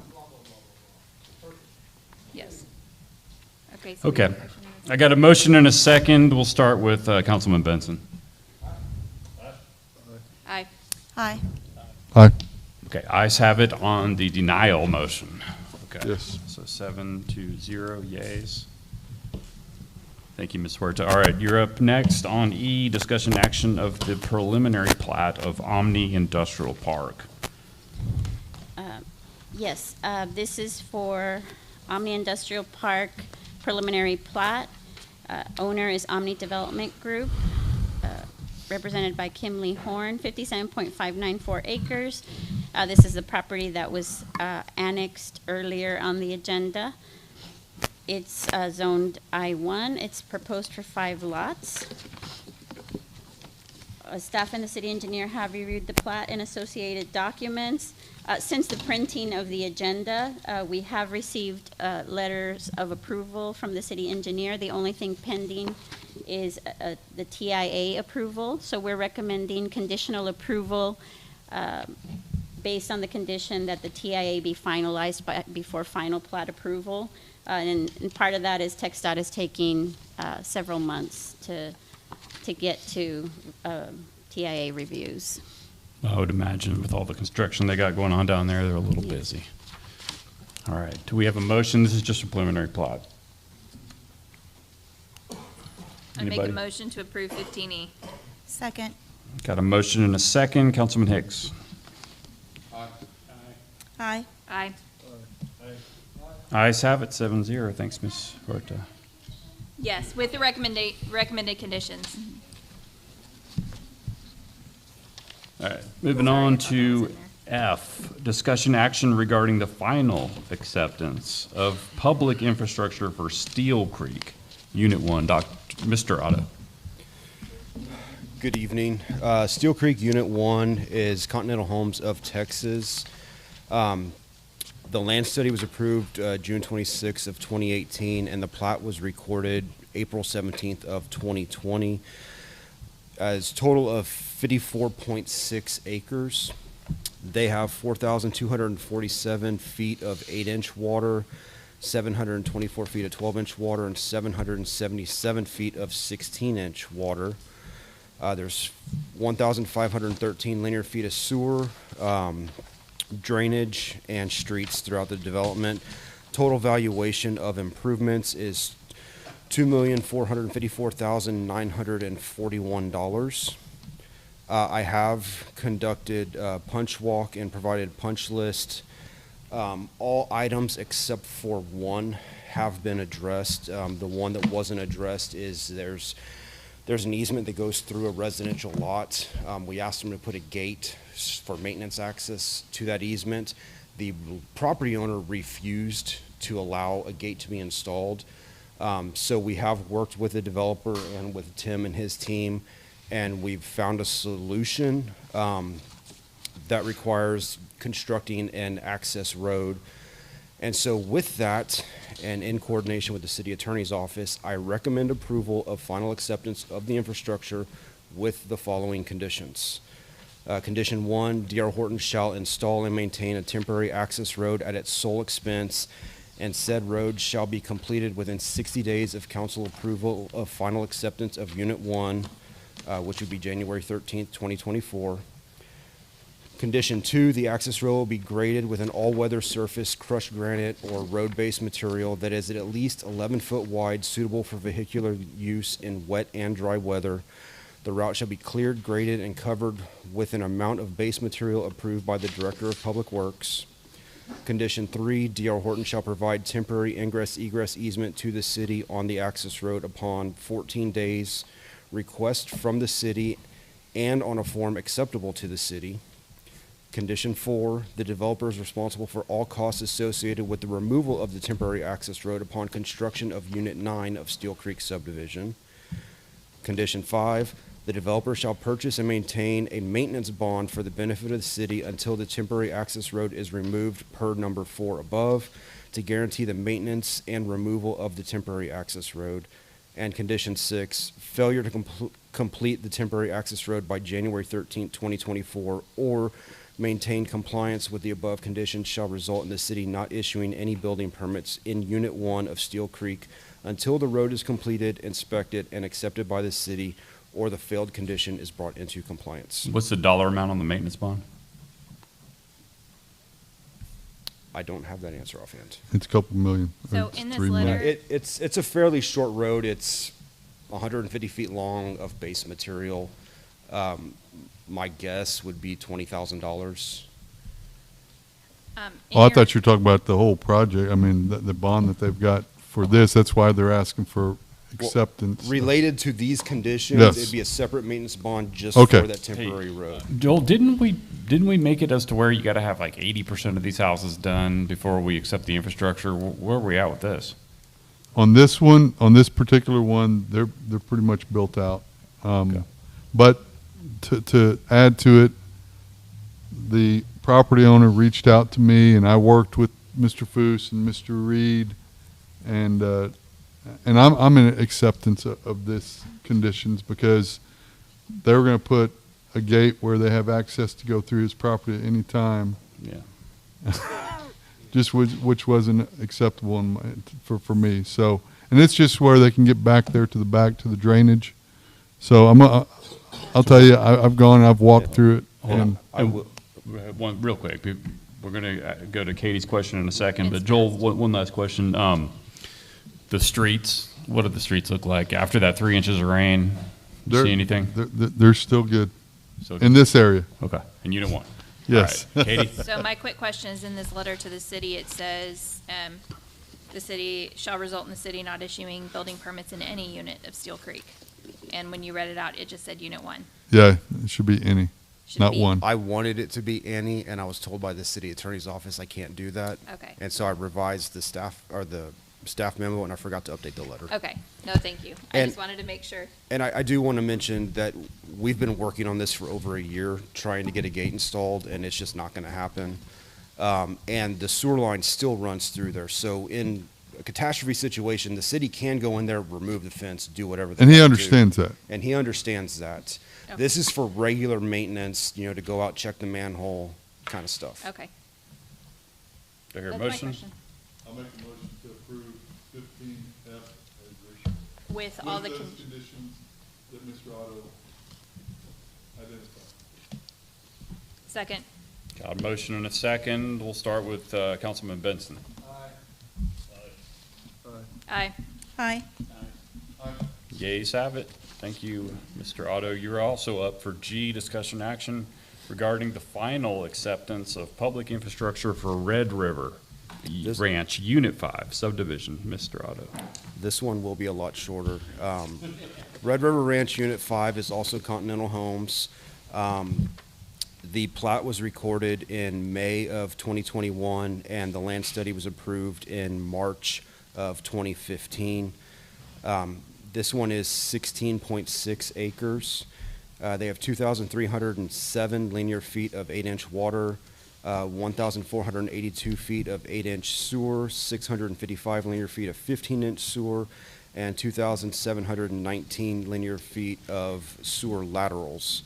And then, of course, associated streets and drainage. The total valuation of public improvements is $2,351,400. Again, I have been out there. I did a punch walk, gave that to the punch list to them. They've addressed all items, and I am recommending approval of.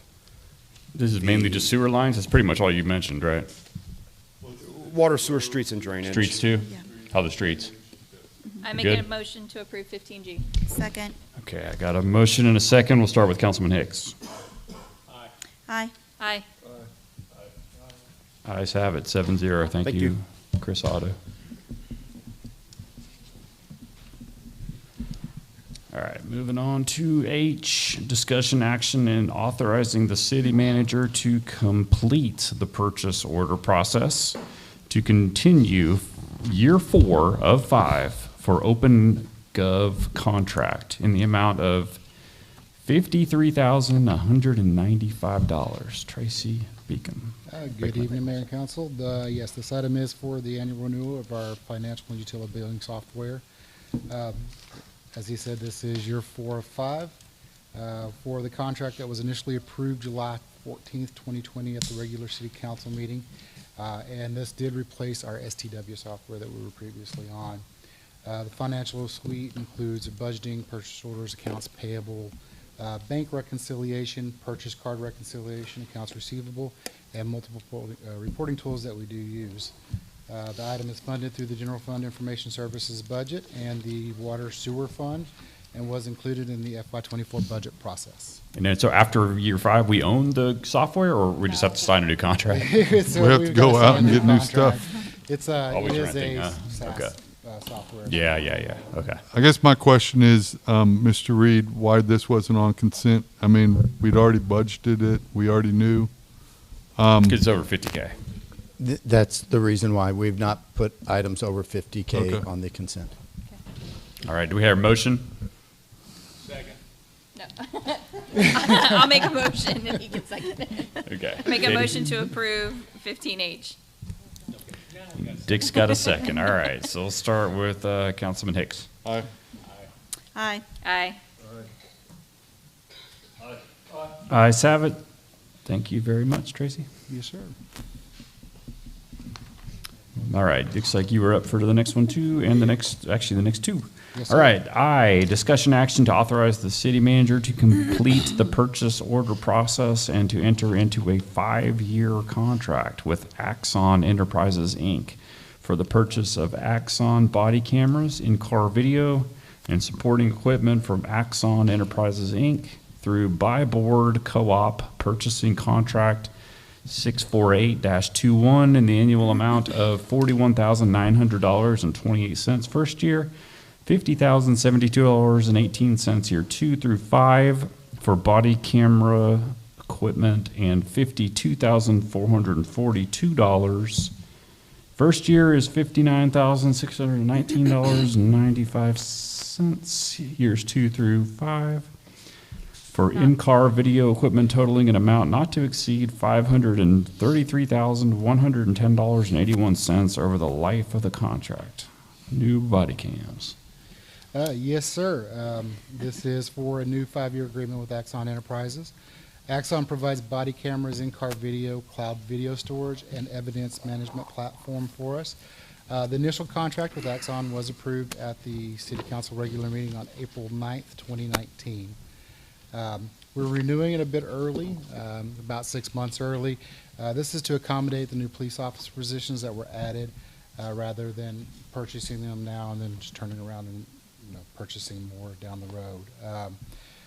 This is also going to replace, or this new agreement will also include license plate reader capabilities to the in-car video system.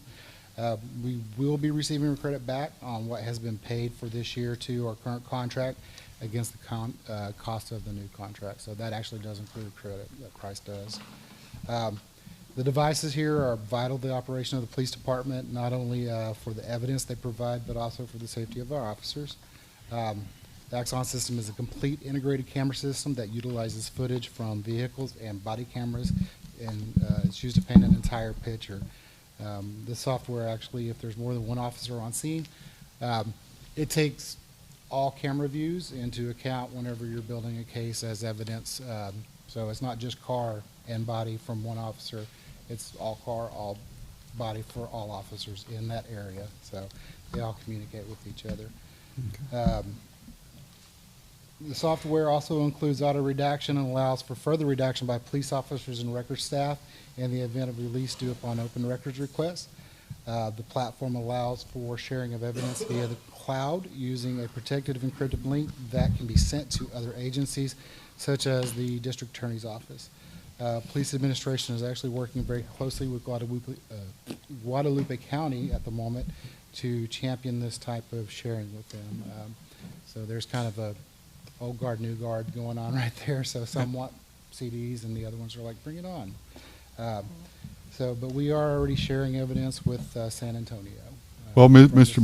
Beckham, I appreciate that, because I was going to ask that question, because I know that they approved this morning at Guadalupe County the new CAD system with, I think it's 365 or something like that. 365 labs. 365 labs. Yes, sir. And they had mentioned that, so I'm glad to hear that this is going to be able to be integrated to where they can just click a link and they can have that information. Got a motion from you? So I'll make a motion to approve 15I as written. Second. Got a motion and a second. We'll start with Councilman Benson. Aye. Aye. Aye. Ayes have it, 7-0. Thanks, Tracy. One last thing on that one. I did notice online the first page of the staff report wasn't there. Do y'all have a copy of the first page? The staff report Staff for this report. one? No, it wasn't in there. Do y'all want one? I made extras just in case. The rest of it it was great detail, so it was Okay, good. perfect.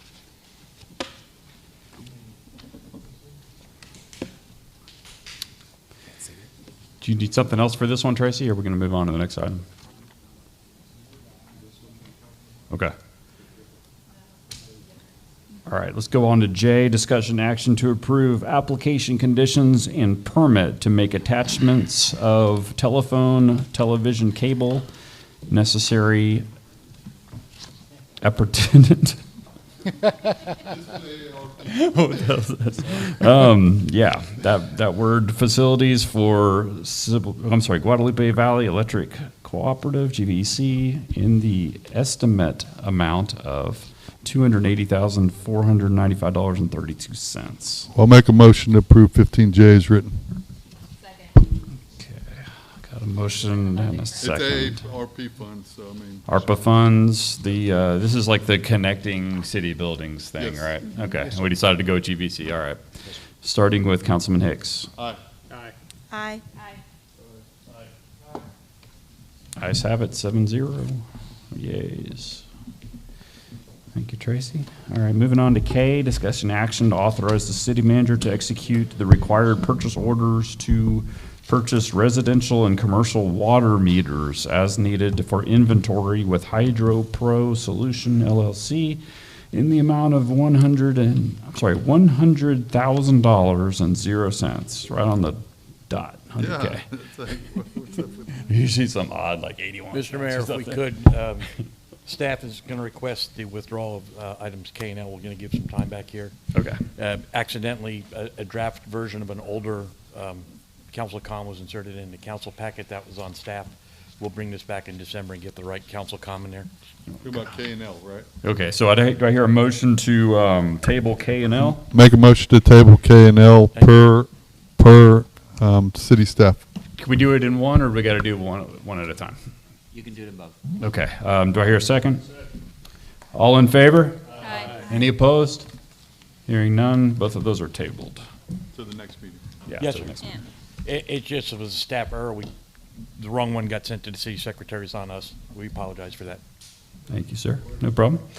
All right, moving on to M, discussion action to authorize the city manager to execute purchase orders process to purchase a 2024 900 ECO sanitary sewer vac, truck hydro excavator from Houston Freightliner, Houston, Texas, in the amount of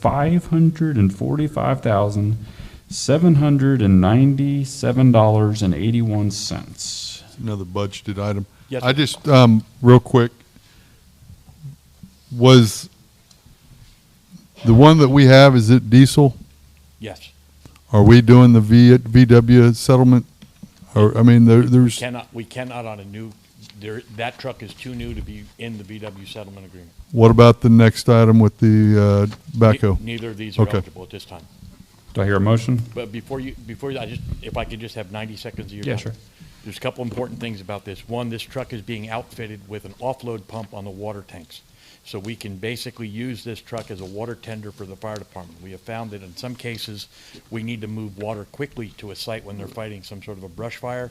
We've added a pump and an offload point where we can basically haul about 1,800 gallons to them rapidly and keep filling up their brush trucks. So it has like a triple purpose at this point in time. It's a hydro excavator, it does the sewer work, and we can now use it as a backup tender for the fire department when needed, similar to what we did down at the racetrack fire a couple months ago. The water just might be a little dirty, though, right? No, It's coming from a sewer. Our policy is every time we use that truck, They the entire back of the truck sanitize is it. washed out. It has Yeah. a rinsing feature, and it's basically comes out and it's crystal clear on the inside, so that's not a challenge. I make a motion to approve 15M as written. Second. Got a motion and a second. We'll start with Councilman Benson. Aye. Aye. Ayes have it, 7-0.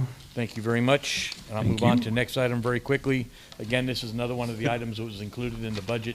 This is a replacement backhoe for one of our backhoes that's now 14 years old.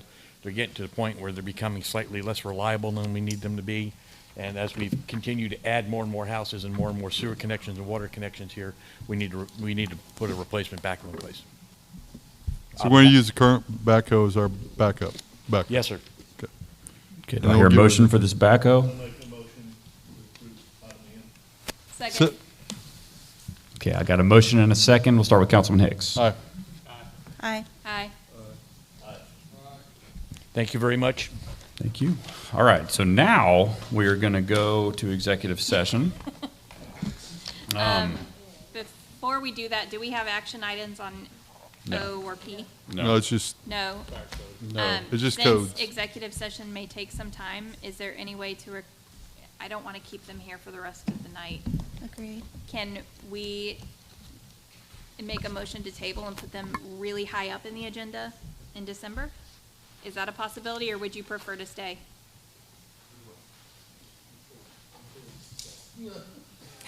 I mean, you're already here. Okay, so you need to. What about you? Same, you wanted, okay. All right, so the time is now 9:55. We're going into executive session for item number 13. The City Council will meet in executive session as authorized by the Texas Government Code, Section 551.071, consultation with attorney, and 551.074, personnel matters, to discuss the following. A, discussion regarding the city manager's performance evaluation. The time is now 9:56 p.m. Make further decision at that time. Moving on to 15O, discussion on adopting the 2021 I codes in the 2023 National Electric Code. Mr. Hanson. Hey, I'll take it. These are just discussion items.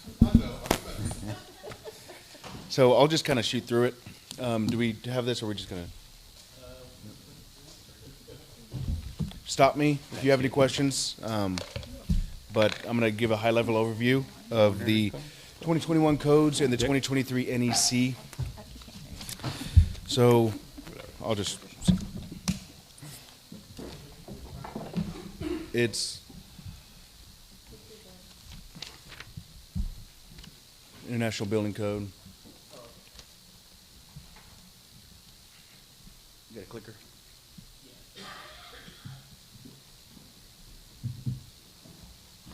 Mr. Hanson, what we're doing is we're, like in the past, I'll tell you straight up from the past.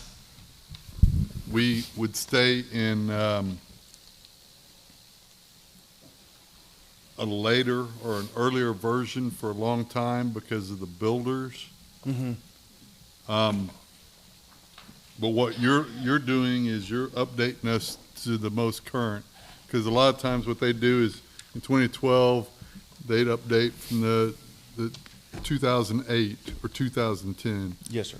So I went back to the old ordinances of all the amendments that came through, which was in 2018 when we adopted the 2015 codes. So the 24s come out next year. So we're going to adopt in the 21s. It's not going to be cutting edge by any means, but it's going to be light years ahead of where we are now.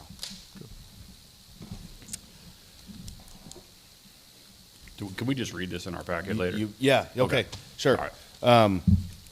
I give an overview of surrounding areas, where we are. We're dead last as far as building codes and electric codes. We're going to bring those up, become current with San Antonio. The electric code is adopted every 3 years by the state. It's mandatory. It creates a conflict between electricians who we apply the 2017, but they must adhere to the 2023. So if we do the 2017 and they get reported to the state, they can get in trouble because we're not enforcing that. So we're going to bring that up to current Texas state mandate. Sure. Let me go through here. It's tied in directly to the ISO score, bringing these up. So bringing these up helps our BCEGS score, building a code effectiveness grading schedule, leads to a higher ISO score. A lot of this you can look through yourselves. I go through a high-level overview of some changes to the building code, which is commercial. I go more in depth into the residential code, which is more of what we see around here, kind of closer to all of us. Matt, do you mean to be flipping your slides on the overhead? I don't think anybody can see it right now, but I'm going the wrong way.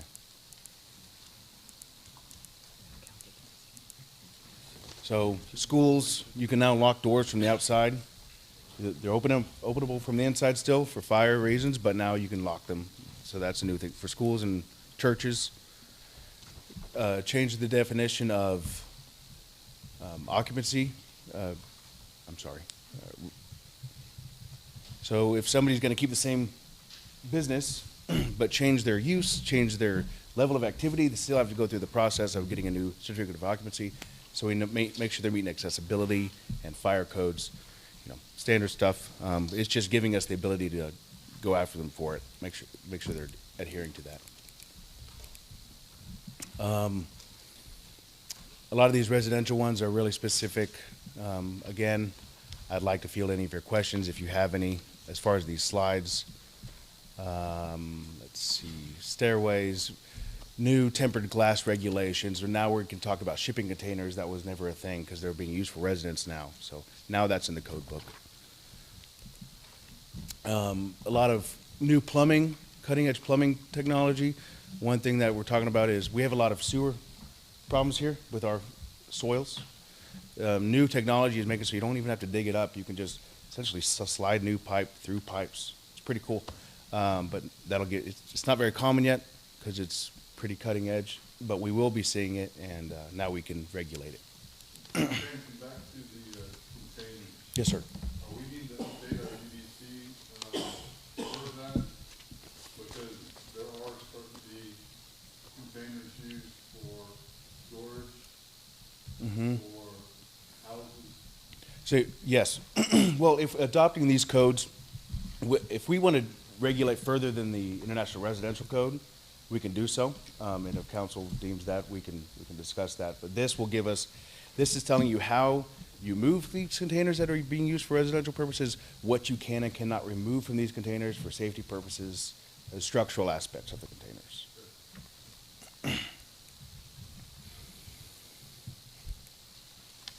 A lot of energy updates, more energy efficient, saving money, tighter homes, helping homeowners out. Commercial, a lot of safety features with regards to plumbing, gas. That's one of the biggest updates. No commercial cooking appliances in residential homes for numerous reasons. We can, again, stop me if you would like me to elaborate on any of these points. Through wall ventilation, if you've got hot vents going through walls, there's new standards on where they can and cannot penetrate as far as in residential settings. Electrical, if you've got a 3-car garage, each bay's got to have its own outlet. New stuff. Surge protectors are now standard on service panels. It's not going to protect you from a lightning strike, but it will protect your appliances from other appliances. That's kind of the idea behind it. You've got a 2-car. For electric vehicles. Well, we're just talking about normal 110 plugs. So, yeah. So each bay needs its own receptacle now, and that's in the International Residential Code. The idea is extension cords. The code doesn't like extension cords. They tend to be dangerous, hanging around everywhere. So this is going to make extension cords shorter, less need for them. GFCIs will now be needed on dryer outlets. That's going to be new. Damp areas are introduced. Mud rooms will now need to be GFCI, areas that were kind of a gray area before with regards to water, as in mud rooms or dog washing stations. They're all going to need to be GFCI. So just enhanced safety features. Again, the National Electric Code, I spoke on this a little bit earlier. It's adopted every 3 years. On the year it's published by the state of Texas on September 1st. So Texas is now on the 2023. We're still on the 2017. So electricians should be doing the 2023 already, but we don't have any way to enforce that ourselves until this is adopted. So we adopt this and do the ordinance next council meeting? Yes, sir. And then we'll be on par with the state. And so we're able to enforce what they should be doing already per the state's mandate.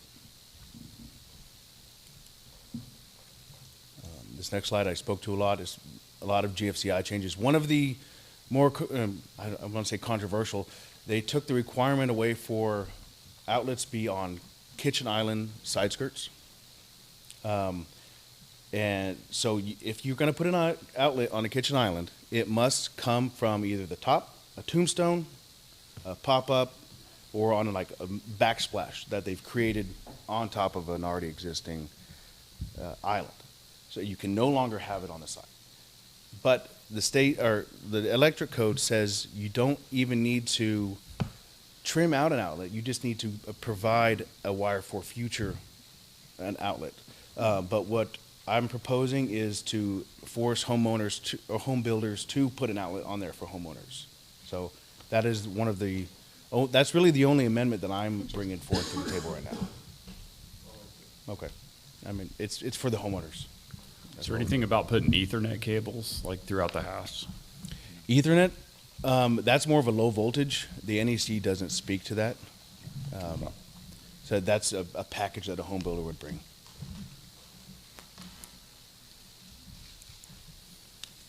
We are doing away with the UPC, the Uniform Plumbing Code, and the Uniform Mechanical Code, which was adopted in 2018 from the IMC and the IPC. This is to just, we're working from one set of books now. That's what I'm proposing. It'll streamline a lot of questions, a lot of plan review processes, most of the reviews I send back is because they have the wrong codes mentioned, and they have to revamp whatever they're doing. So working from one set of codes, and the uniform codes tend to be a little more cost prohibitive. So that'll help out builders as well. Existing local amendments, in your packets, I provided the 2018 adoption of the 2015 codes with the amendments, and then I gave an overview of what I changed from those adoptions. And all I did was update code references, code years. A lot of times when they add a code or take away a code, a decimal point moved in the code book, so I just went through and I fixed all those. I removed references to the UPC and UMC, and I updated it with our new foundation ordinances, which we passed recently. And then, remove amendments made up. I just removed amendments that were made obsolete with this new code adoption. So instead of saying it twice, it's already in the new code book, so I just took them out. But I did not remove anything that was already there that isn't made redundant. I got a specific question. Yes, sir. So people have already got, so it won't be until next council meeting that we adopt this and put it in the board. Yes, sir. So we can't enforce the new stuff until then. If a house is already planted or. It's when the house is applied for, when I get an application. Yes, sir. So anything new, the new still free? We're still working off. They're gonna have to start going by the new stuff after. So when it's signed, then it's got to go through, it's got to go be in the paper. Right. So whenever that happens, That's what I'm saying, the first. yes, yes, sir. So when homes are applied for through our online permitting software, at that point, we will start enforcing these new codes. So then we'll need to let the developers and the builders know that they don't have to use me. Yes, sir. Don't be coming to us asking. That's right. And we have a bi-monthly developer call. We invite all the home builders in our area to attend, and we've been over this with them the past 2 meetings. That this is coming. We're coming, it's coming. Yes, sir. So be ready. Anybody who has taken the initiative to be part of these meetings knows that, and I've also sent out an email to all of them I have on file.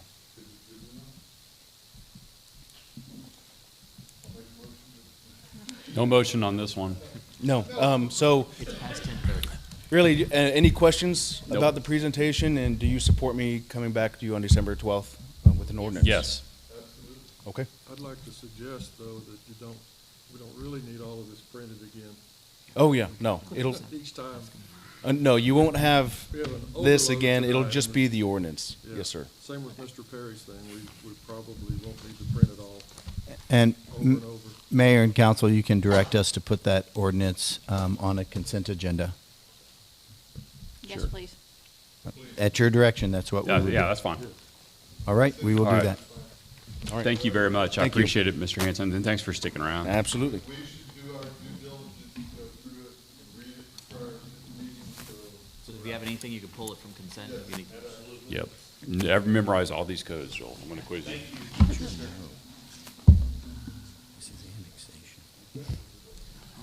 All right, next up is P, a discussion on adoption of the 2021 International Fire Code with amendments. Mr. Perry. Oh, you're not Mr. Perry. Chief Trunk Coast. It's me. Well, good morning. We're almost there, right? Not quite. Not quite, but we're pretty close there. So basically like the same thing, bringing up the code. Our current code is 2015, coming up to 2021 International Fire Code with amendments. Fire Marshal Perry is back here. He's going to do a little quick PowerPoint presentation for you. Presentation, adoption, and significant changes moving from the 2015 International Fire Code to the 2021 International Fire Code. Within your attachments, you have a surrounding communities, what they have and what we're at, our current codes are, international code edition printings and stuff like that. And then obviously, we'll come back if y'all, with y'all's direction, to move this to ordinance as well. So, Lee, if you want to come up and... His slide is only 400 slides, so it's... Mayor, Council, I hope you're all are doing well today. So this will be a brief overview of our adoption of the International Fire Code 2021 edition. So this will outline a community comparison between the adopted fire codes in the surrounding jurisdictions, significant changes between the 15 through 18 to 21, and your feedback and direction.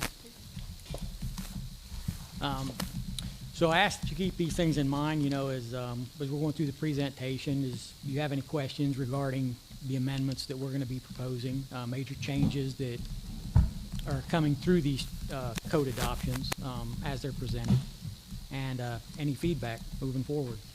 So currently we'll be moving to the 2021 codes, with other jurisdictions being under the 18 and some already at 21. As a matter of fact, Guadalupe County was ahead of us when they had adopted the 18, and we were still at the 15. So we're now passing them up, along with Seguin, New Braunfels, and Schertz. They're still under the 18. With Universal City, Converse, Live Oak, Windcrest, and San Antonio being under the 21s. In addition to the significant changes with moving between the 15 to 21, is there was a lot of added chapters and sections, some to the 18 editions, some even new to the 21 editions. Some of those are under Chapter 3. We've got mobile food preparation vehicles. That was added in 18. Additive manufacturing, which is 3D printing, that was added in 21 to the 21 code. Artificial combustible vegetations added new to the 21. Chapter 7 has some revisions and expansions in fire barriers and smoke protection. Generally, the building code was the parent in all your firewalls, fire barriers. Very little was given to the fire code, as all that was seen under new construction versus existing and commercial. So this expands on that, which helps us go into existing buildings and actually enforce some of that that's already in place versus looking at it as new. Chapter 9, they're adding gas detection systems. That was new to the 18. Mass notification systems was in the code, but they kind of pulled it out and they added to it for college and university campuses. That was for 18 also. Chapter 12 is new, and that compiles your energy systems, which is battery storage, various types of battery storage, along with moving emergency power supplies into that. That was added to 18. They've not done too much revisions to that, moving to 21. Chapter 38 is a new chapter for 18. That was for higher education laboratories, which is above 12th grade. So this would be more like your college and secondary schooling areas. And a lot of this has to do with your chem labs and your storage and your exhaust hoods for chemical hoods. 39 would be processing and extraction facilities. That was new to the 18 edition. That covers your oil extractions from plants and various hides and different things. Chapter 40 is new to 21. That's storage of distilled spirits and wines. That had been under your combustible liquids, and Chapter 50 on hazardous if you got over a certain quantity. But now they're kind of seeing more and more of this microbrewing, and they're actually adding more regulations to your distilled spirits. Chapter 57 on combustible liquids, they're adding on-demand mobile fuel operating facilities. So if you've got a vehicle that goes around dispensing fuel into automobiles or other vehicles, they're now regulating that a little bit more stringently. You've got Appendix H for your hazardous material management plan and your statement of inventory. They added security to that, new to 21, which just covers now they have to add information to us about what their security measures are in their plans. Then Appendix N would be for your indoor trade shows and expositions. So now they're allowing regulation, well, in 18, so that we can actually extend, if somebody wanted to come into a building and put an exhibit or trade show in, we could actually say, well, you need to meet these requirements for safety reasons. So, and then your printing editions of your code history. This is, you can look at this in different ways. They'll print new additions to the same code, new printings, based on either running out of code books that they printed and sold, or as they make corrections where they see they missed things when they went to adopt the new codes. They'll put something in, they'll pull it out. They don't always marry up the code sections. So a lot of times they'll reprint a new printing in the same edition multiple times to catch all of these errors that were made or not caught. And if you look in your packet, you'll see down there on the 18 codes,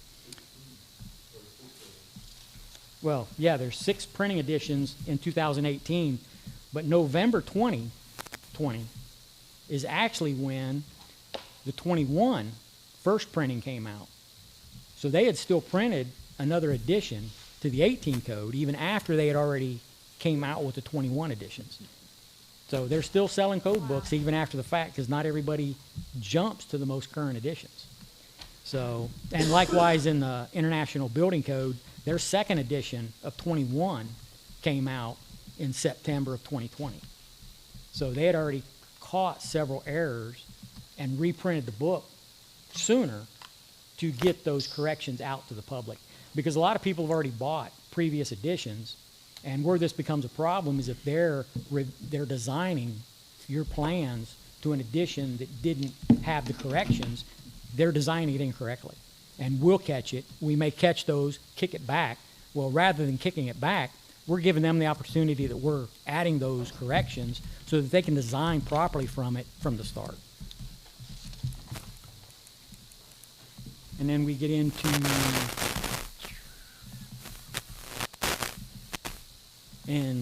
the amendments. So we're incorporating existing policies that we've had, some for a couple of decades, most of them for over a decade. We're bringing in new local amendments. We're bringing in some existing text from past editions. We're keeping that in place of the 21. And then we're also bringing on some of Guadalupe County's amendments and some of new sections they put into their code so that we're going to be more on par with what the county's doing. Since it's our fire district, we're responding to commercial businesses both there and here. So this helps both of us get more in line with each other for development in our ETJ, if you will. And some of this stuff has, the fire code has direct reference to several other codes like the building code. Several chapters in the building code, chapter 1, 2, 3, 4, 9, 10, and 33, mirror sections in the fire code. And then the plumbing code, we're going to affect with an amendment in chapter 6, and then the mechanical code, chapters 2 and 6, where we have mirrored text that needs to be in both. And with that, do you have any questions or?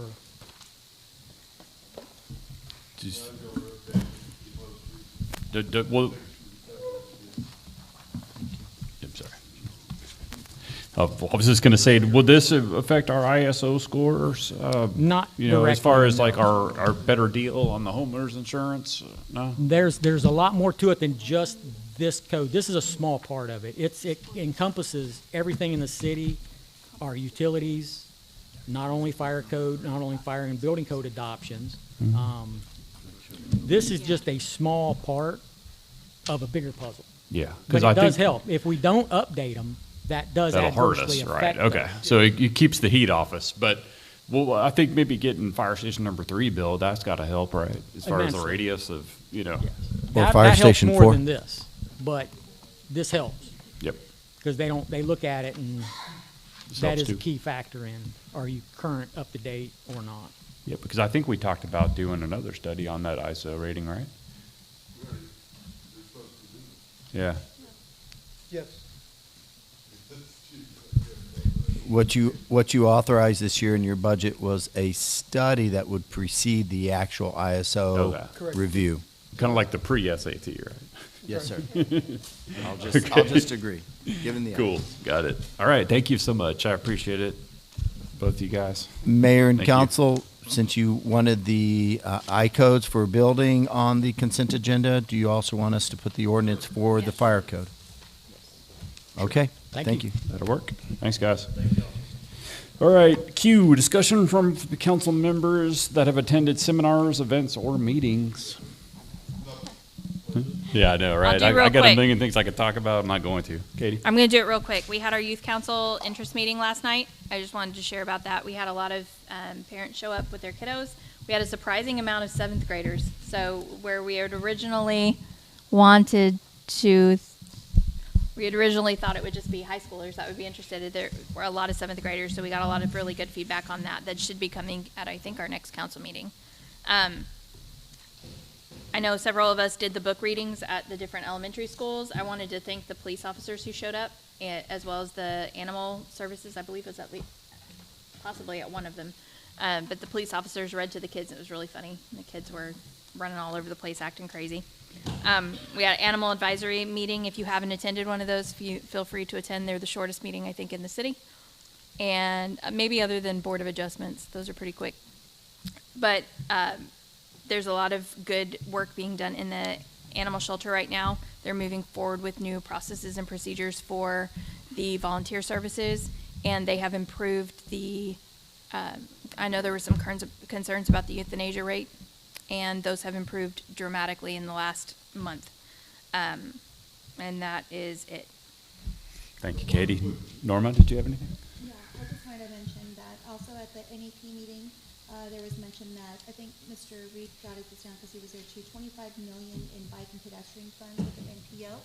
And I think, you might. Mr. Reed chased him down. I remember. Yeah, also, I thought, I wanted to mention that our next city council meeting, my kiddos have a concert that's 5 to 6:30, and I was hoping that I could have a time to come in late, around like 7:15 to kind of beat traffic. I want to mention that ahead of time so that I'm not entirely excused. I will. And thank you for That's fine. bringing that up, because I think my kids have a performance that same night. So I may also be late. Can they come perform here? Sure. My daughter would enjoy that tremendously. Anyone else? All right, moving on to our discussion on items city council would like to see on future agendas. So we just want to send them to Peggy, or do anybody got anything off the top of their heads? I have one thing off the top of my head. I was contacted by I don't want to throw them under the bus, but someone who lives in Cibolo on a big piece of property that does not receive any current Cibolo utilities. They have well, and they have septic, and they pay for their own, they burn their trash. They received a letter from the city saying, you must start paying for trash or else we're going to fine you. So there were some concerns about that. So if we could kind of get an update on what that's about, what's going on, because they were alarmed by that. And then I had asked for the code of conduct a while ago for us all to review. I haven't seen that. Okay. Okay, perfect. Thank you. All right, thank you. Next is S, discussion action on the review and confirmation of all upcoming special meetings and workshops, and scheduling the time, date, and place of additional special meetings or workshops. Peggy?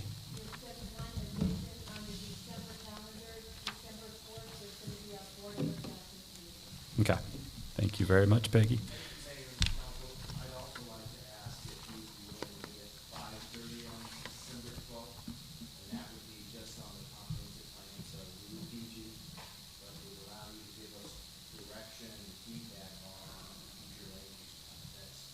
Your discretion, I don't want to add dates. I'm just curious if you devote an hour to giving us direction on it. I think the tough part about that is Yeah, let's, I mean, it'll still be there in January, right? It's not going anywhere? Okay. Let's just knock it out then. Okay. All right. So, and also just wanted to remind everybody, we do have the city potluck event on the 17th. That's this Friday. And then we also have the holiday lunch and awards recognition on December 7th. So I know a lot of us work, but if you can get away, or if you work from home and you can, sneak off for a bit and come, please attend these. It means a lot to our city staff. Yeah, of course, yeah. The tree lighting on the Saturday at 6:30, which is right after Thanksgiving. And then the parade, everybody's gonna be in that, I'm assuming, on the 9th of December. Oh, Chick-fil-A is on the 30th? Yes, Yep. 30th. Yep, that's the ribbon cutting, so if you're in town, come on by. 9 a.m., right, Norma? Yes, Okay. 9 a.m. Make sure you get your application in for the parade. Yep. You're meaning to work at Chick-fil-A. Okay, that's it. All right, item 16. Make a motion to adjourn. All in favor? Aye. Any opposed? Hearing none, we are adjourned. It is 12:08.